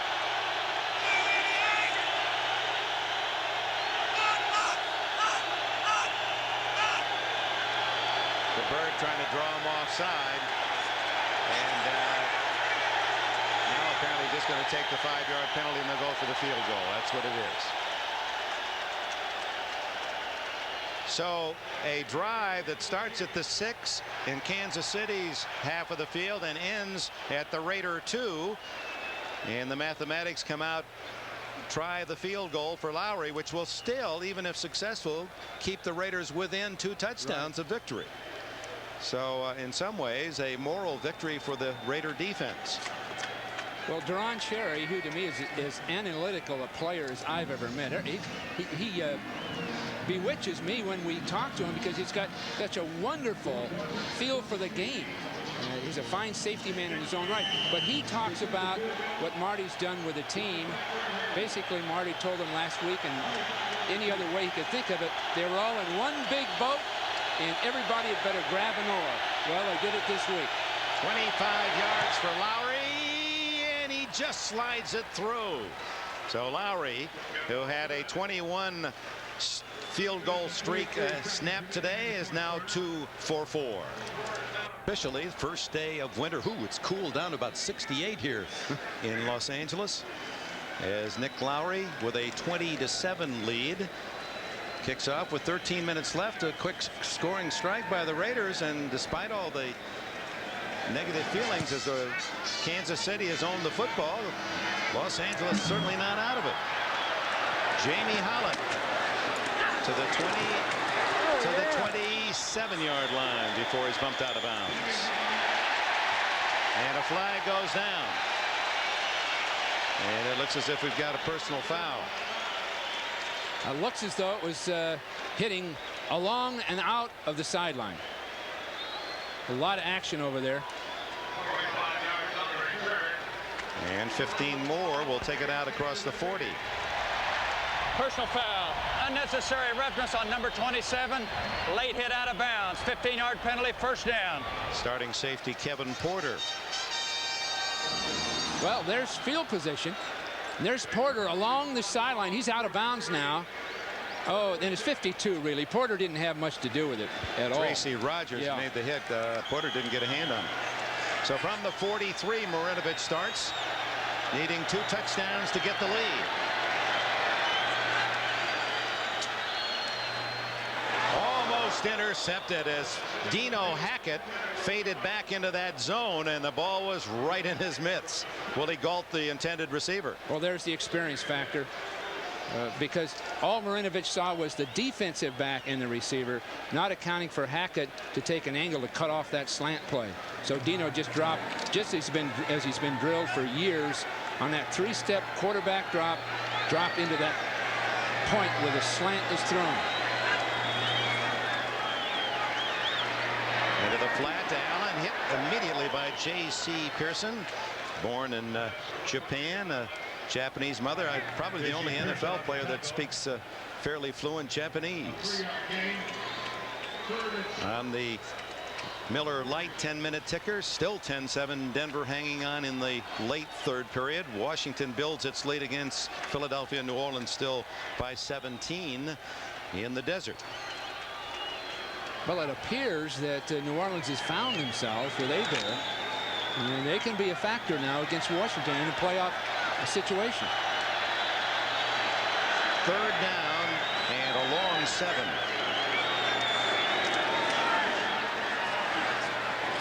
To the tight end Horton, right at the yardsticks. Kansas City 48-yard line. J.C. Pearson and Kevin Ross there. Now that took touch. To throw to the tight end on an out pattern right at the sideline, you have to drop that ball in over people's head. Get a look at it. Nice drop. He's sort of telegraphing the throw. But look at the touch right there to the sideline. Bill, the Raiders have just totally forsaken the running game. It's just pass, pass, pass now. Well, the score would sort of drive you to do that. But it is unfortunate that Marcus Allen, as an example, hasn't had a chance to really get untracked. First down. Those aren't bad numbers in his debut. 14 for 24. The touchdown pass was to Tim Brown. That came in the first quarter.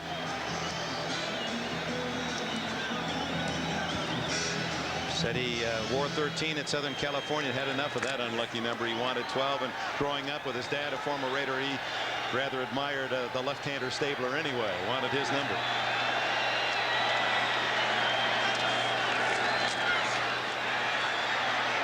He floats one to Allen. Oh, does he throw that pass well? That was similar to the touchdown to Brown.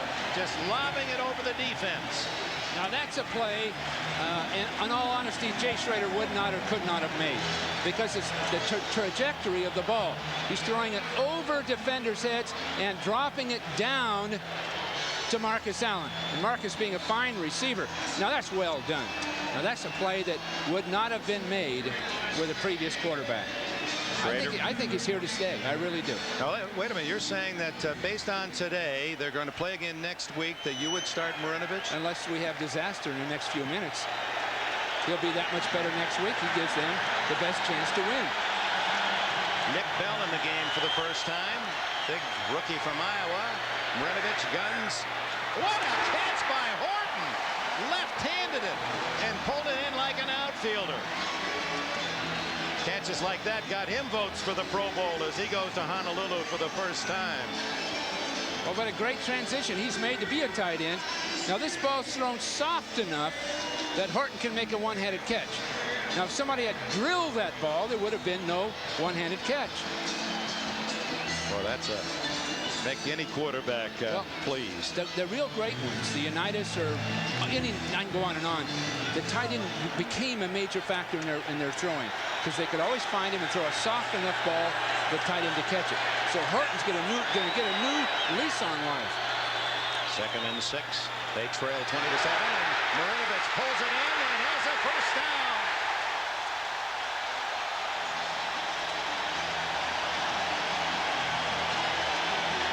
Oh, he's got this crowd with him now.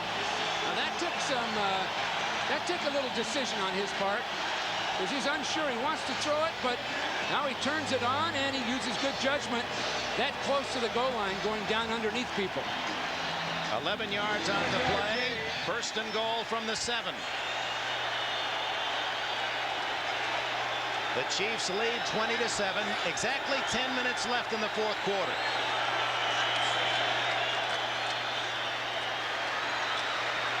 Underneath to Brown, and he may have fumbled. Now they're going to call it an incomplete pass. Would have been a yard loss had he caught it. Well, you'd assume. Uh-oh. Marinovich slowly getting to his feet and wobbly. 2nd and goal. Apparently Neil Smith caught him just as he threw the ball. Right up around the helmet. That worries you about the game of NFL football, because Neil knew that Todd had thrown the ball when he hit him. He knew he'd thrown the ball. And that's where I think a different interpretation of that rule is in order. I'm not sure that Marinovich has all of his senses. You know, he just had that glazed look of a boxer that just taken a big right hand and wisely calls timeout. 9:49 left in the 4th. With a 20-7 lead, less than 10 minutes remain as the defense cheering Marinovich, and the Raider offense 2nd and goal from the 7. The draw play wouldn't be bad to the halfback. Nope, not going to get it. Sprinting left. Overthrows the tight end, Andrew Glover. And yesterday, Marinovich, we asked him if he, anticipating his first NFL game, had any dreams this week. And he said, well, kind of thinking through some things. I hope to throw a touchdown to Glover, this man who's his close buddy. That's his roommate from rookie camp all the way through. The two of them have hung together, came in together, and he's been productive, Glover. Yeah, that's Marinovich not playing. Let's hope they have a career together. Raiders don't want a field goal, down 20-7. To Galt, overthrown. And now Archell has to decide, does he want to go for a field goal 20-10? And a flag is down. That might be the real ally to Marinovich, still trying to shake some cobwebs, it would appear, from that hit from Neil Smith. Uh-oh. This A lot could be of big. Chiefs are jumping up, down, feeling pretty good about something. Yeah, they're saying holding Raiders.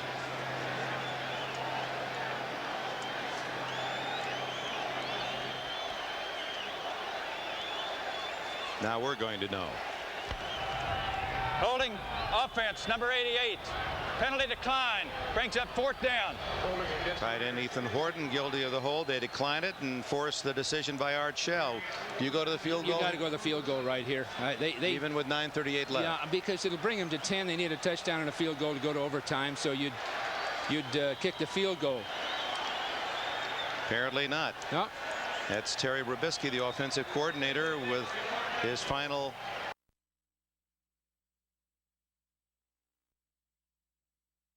Them down around the 2-yard line, then you could go for it on 4th down and feel comfortable. But they threw a ball, incomplete pass. 6 seconds, 5 seconds. See, now they've run out of time on the play clock. Just let it run out. Take the 5-yard penalty, kick the field goal. But I called another timeout. They're going to obviously need the timeout at the end of the game. They're behind. But that's, of course, the experience of the quarterback, and he's trying to do what he thinks is right. But I would assume the coaches wouldn't want a timeout at this point on the field. Even if they're going for it, the extra 5 yards won't hurt. Gives them more room to throw the ball. That's a good point. You know, those timeouts are so precious, and often everyone's in a hurry to spend a timeout to save a 5-yard penalty, and you wonder why coaches don't drill their quarterbacks, especially early in the game. Hey, save it. Go ahead, take the 5-yard penalty. Well, so much of football now is game management. Those kinds of things, managing it. Of course, you've got a young rookie quarterback, and he makes decisions that that others can't protect him from. Robisky, who is the Raider chess champion, you see him resetting the clock. They had let some seconds tick away. Marcus Allen is the only one who's really challenged Robisky's domain as the top man with the pawns. Well, I guess it's a chess game every day, and Robisky goes down into the players and just wipes them out day after day. Apparently Ethan Horton's sort of discouraged. Well, he hopes he has the crucial move here. Yeah. Probably the game if the Raiders don't make it. But they make it to Ethan Horton.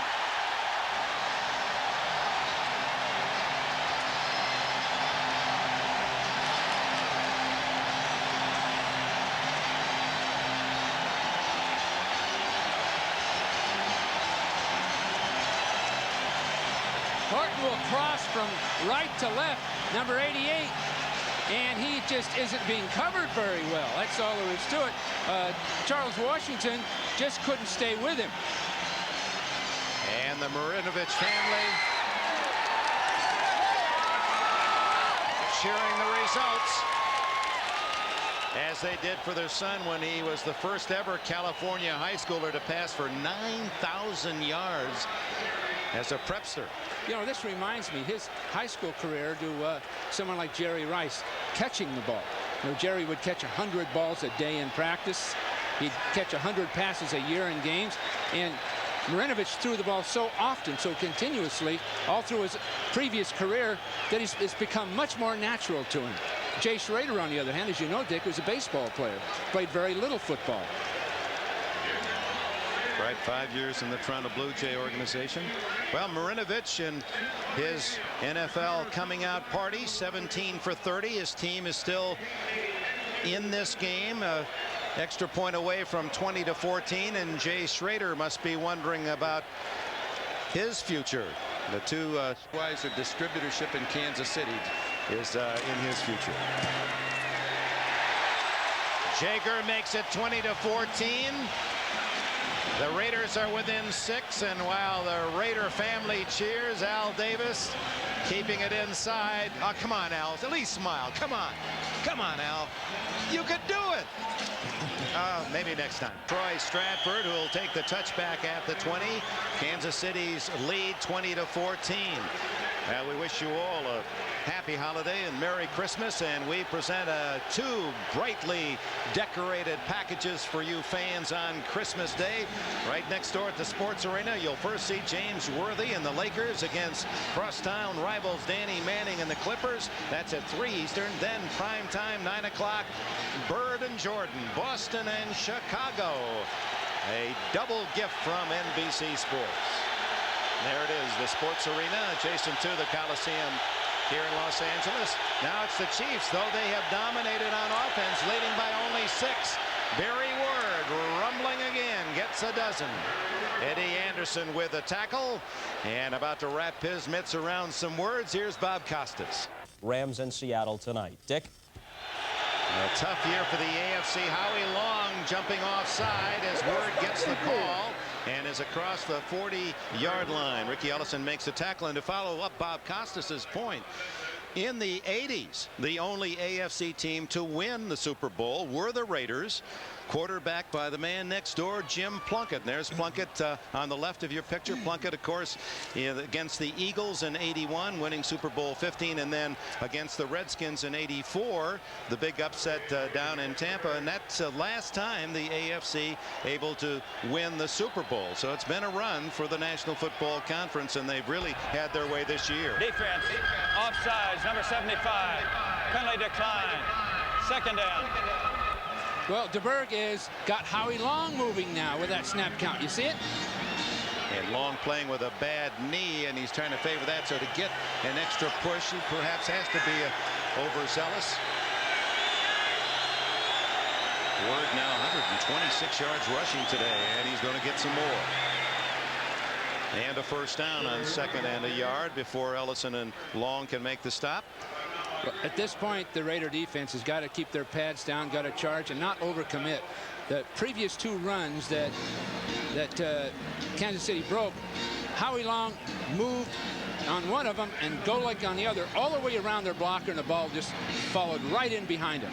So they've got to play through their blocker to the ball. They can't gamble. Bob Golick, the veteran nose tackle, digs in. First down at the 44 of Kansas City with 7 minutes 50 seconds left. There's that long arm fake by DeBerg, and the throw incomplete to Hayes. Scott Davis slow getting up. It was called just at the right time, but DeBerg was out there before Hayes could get over across the field. So consequently, DeBerg had to throw the ball prematurely. He should have been much wider when the ball was thrown. Well, that helps. That stops the clock. Now it's second down. If they'd have run the ball, they could have used up another 40 seconds. So that incomplete pass can hurt you. Now the run. Word. Just a small opening that closes at the 46-yard line. It'll be 3rd and 8. Now this becomes a crucial call by Marty Schottenheimer. The incomplete pass forced this situation. Now the Raiders bring in their 2 extra defensive backs looking for the pass in Kansas City, and DeBerg will be under some pressure now. Can't get sacked, can't throw an interception. An incomplete pass won't hurt that much. Big blitz. Underneath to Burton again. What a game, and he's going to go all the way. Touchdown, Kansas City.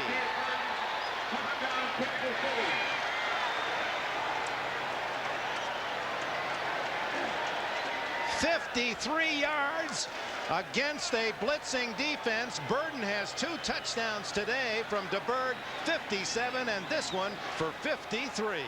It's just a little slant pattern, but everybody was cut off. Beautiful block on that side of the field. And you know, it's a foot race from here, and Burton's one of the fastest guys in the league. But way back downfield was Ronnie Lott, who had blitzed and didn't get there.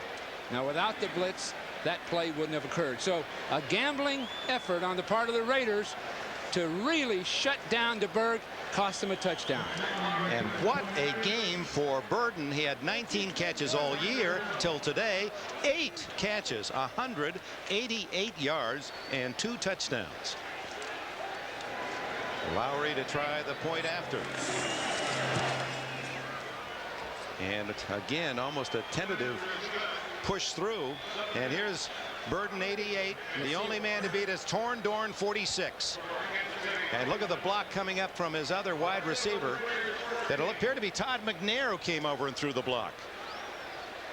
27-14.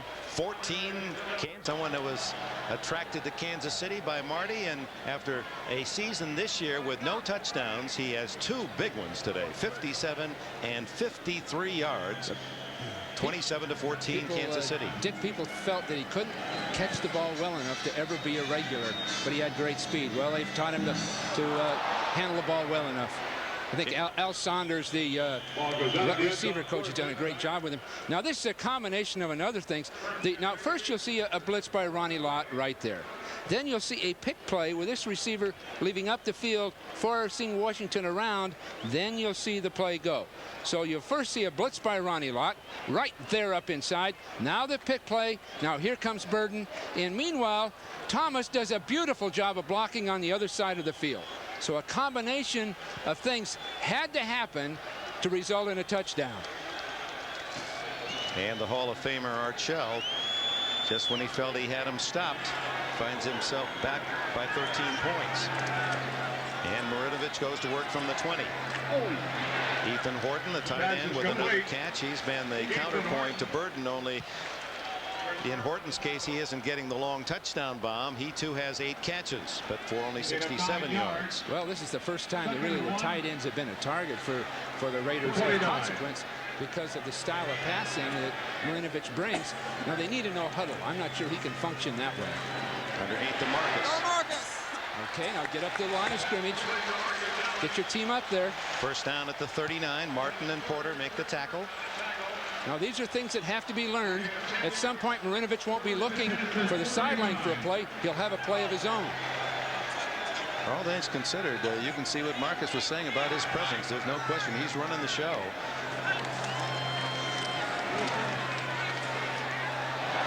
Steve Smith didn't seem to see the ball come out of the hand. It kind of looked as if Marinovich was throwing deeper downfield, and Smith was fooled by the throw. That's another feature that they'll have to learn, because he does not telegraph passes to his right side.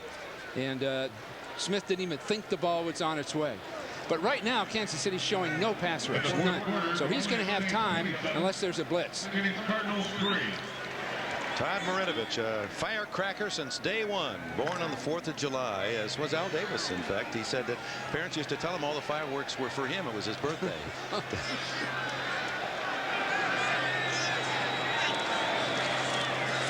And second down.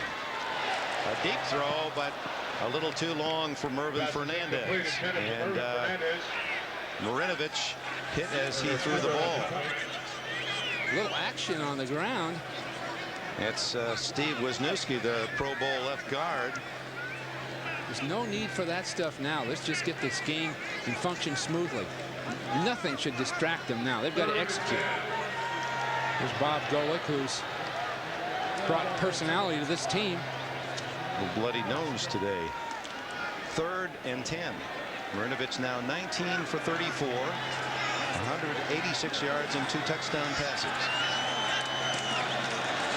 Could be Horton. Mervin Fernandez gets out of bounds with a first down at the Kansas City 48. Kevin Porter on the coverage. Again, no pass rush. A lot of time. Horton was wide open. They'll get him again. Well, Al Davis shocked a lot of folks in the NFL when he picked Marinovich in the first round, the 24th pick in the draft. Only after his sophomore year, Marinovich, who had had some troubles with both academically, and there was a drug problem as well. But Marinovich is showing why Davis was so well attracted. He's a talent. A rare run by the Raiders in the second half. Marcus Allen gets to the 44, a pickup of 4. Scott Davis watches as Marinovich, with 5 minutes 13 seconds left in the 4th quarter, trying to rally the Raiders again. Nick Bell in. Again to the tight end. It'll be close to a first down. Chris Martin hits Horton. It is a first down at the 36. Horton should get a lot of balls in this drill. The Kansas City zone shows a lot of room to the inside for a tight end. 4:47, 4:46, 4:45 left. Good protection. Marinovich throws a floater for Brown. Well covered. Kevin Ross. That was a good shot down the field. You might as well. He lulls people short and then goes down the field. But it does float. You can show there that he doesn't have that real whip arm. Well, I think it'll take a while. It'll take a year for these receivers to get used to this style of throwing, and the coaches get used to what he can do. But once that's occurred, he appears to be another Ken Stabler to me. He's got all the poise you need, all the touch you need, a lot of command, but they do have to get used to his style.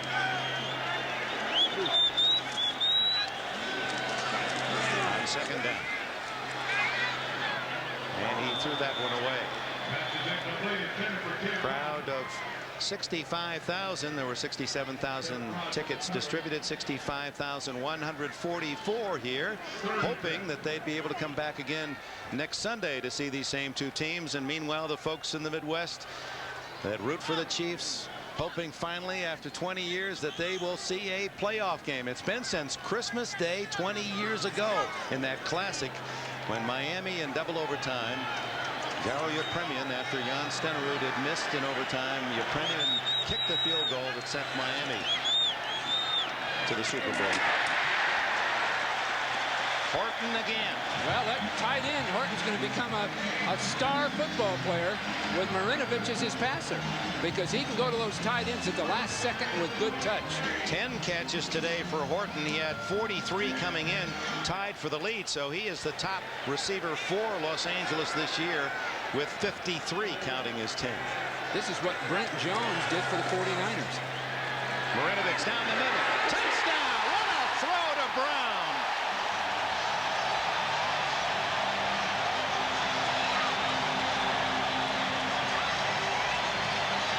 It's the second time Marinovich and Brown have hooked up today. 3 touchdown passes for Marinovich in his debut. What can you say? It's just beautifully done. No pass rush. Right in front of the numbers. Now that one, he really threw hard. There was no softness to that. He drilled it. So he's got the touch. 23 yards on the touchdown, and now the extra point try by Jeff Jager.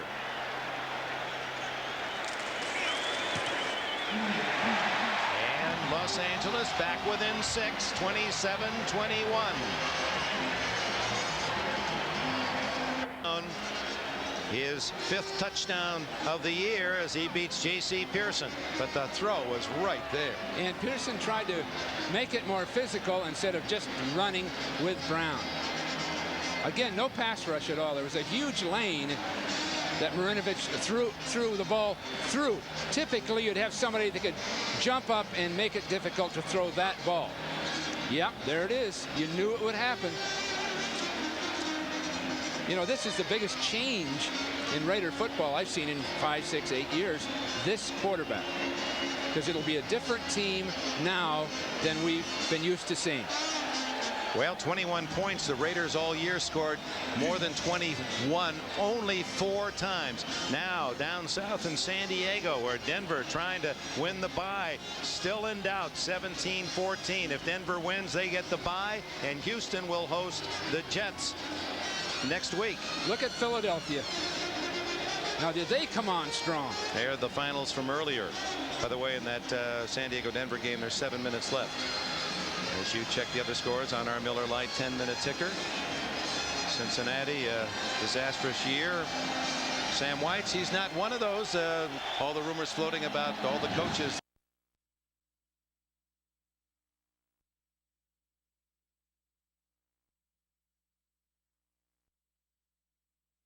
And I think Sam's going to be sobered into doing a great job this next season.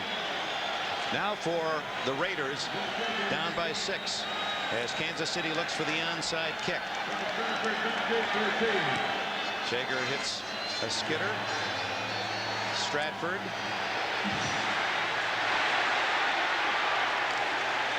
Napoleon McCallum wrestles him down at the 22 as we go to New York and Bob Couchers. Dan Henning, one of those rumored to be coaching his last game with the current team, but after beating Miami last week and maybe pulling off another upset against Denver, going to be a tough call for Bobby Beathard.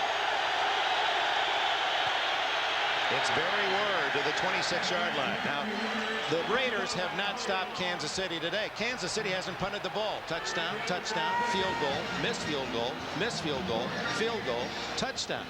So 7 possessions, all highly productive. I mean, they've been in position to score every time. Can Los Angeles finally stop Kansas City? Well, Kansas City's got their eye. ENBERG does on that clock. They'll take every second off that clock he can. I'm sure they'll simply run the ball. And if they can get another 4 yards on this play, then it's going to be tough on the Raiders.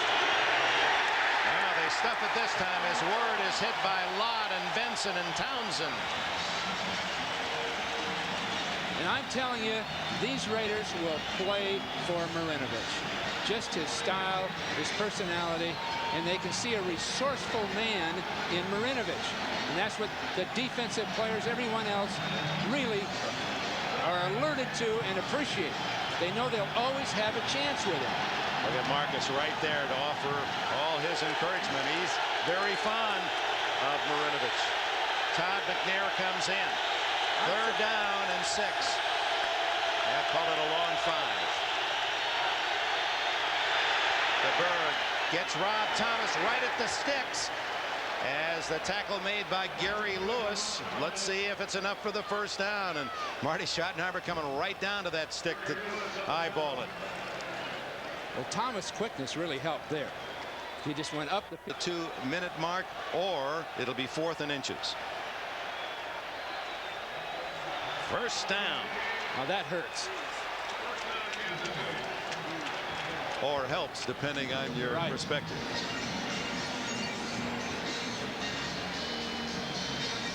Now Archell has to start thinking about the timeouts, and remember, the Raiders have only 1 left. 1 timeout left. Kansas City by 6. Barbara to the Mexican border. Crowd of 65,000. Some of those headed for the parking lots as the Raider defense unable to halt Kansas City Steve ENBERG today, and the Chiefs benefiting 27-21, 2 minutes to go, and that'll be a turnover, a big defensive play to give Los Angeles hope. Word and Ricky Ellison after the stop calls a quick timeout, although 2 more seconds tick away.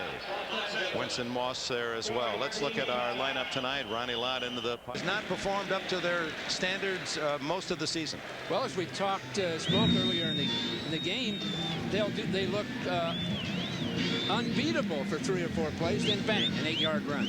Then they'll look terrific, then bang, a 9-yard run or a 20-yard pass. So it's a matter of giving up a play rather than playing bad defense. On the other hand, we should credit the offensive line for Kansas City. They have moved the Raiders back. They've won the battle in the trenches today, and that's Grunard. That's an excellent offensive group. And again, they can pull out about 4 yards on that play. John Alt. I think that could do it timeout-wise. Now, it could very well be. Davis, the official car rental company of the NFL. 1:48 left. 2nd and 2. Barry Word runs right over Davis and is close to a 1st down. Stop maybe a yard shy. Golick and Davis there. And another flag goes down. Well, these 2 teams going bad. Someone's been thrown out. The thumb is Howard Rose just thumbed someone out. This goes back to the start of the AFL. The Raiders and Chiefs. They perennially display their total disfavor, dislike of one another. Greg Townsend is gone. Great player coming off the field, but one way or the other, you can't. Personal foul. on a defense. 15-yard penalty, number 93. Automatic first down. Number 93 is disqualified. First down. I think there's a commissioner's fine that goes with that ejection. Not that today's player can't afford it. So Townsend ejected, and some of the humiliation that comes with that announcement as he stands on the sidelines. Ball with a penalty to the 42-yard line of the Raiders, who have no timeouts left, and with 1:37 remaining and the 45 seconds left, this requires ENBERG to execute no more than the kneel down. And the sit down, Todd Marinovich, his day apparently over. And well done. I mean, the reviews have to be pretty good. Darn good. If not up to, that's right, darn good. Really good. Now the Raiders are going to have to come up with some way to stop the Chiefs' running game next week. Executive producer Terry O'Neill, our coordinating producer John Feretzis, our director John Gonzalez. They all had a visit from Santa Claus last night. We don't have time to tell you about that. Associate director Will Belkey, production associate Jerome Ingram. Our thanks to Rosh Slingshot. He got one too from Santa. Schneiderman and Joe Costanza, and our West Coast friends of NBC, the men and women that brought you the sounds and sights of this game. And Kansas City will celebrate, and the tickets are still available apparently, but they'll be gone by tomorrow, as they will, for the first time in the history of that beautiful stadium, Arrowhead, finally they will get to cheer their home team in a playoff game. Kansas City and the Raiders, same two, next Sunday, the nightcap of the doubleheader in Kansas City. Congratulations to Marty Schottenheimer's Chiefs, and to the Raiders as well, who will have to go to the drawing boards and find out a way to stop the running game of the Chiefs. And Denver holds on. It'll be the Jets at Houston if Denver wins. Raiders at Kansas City.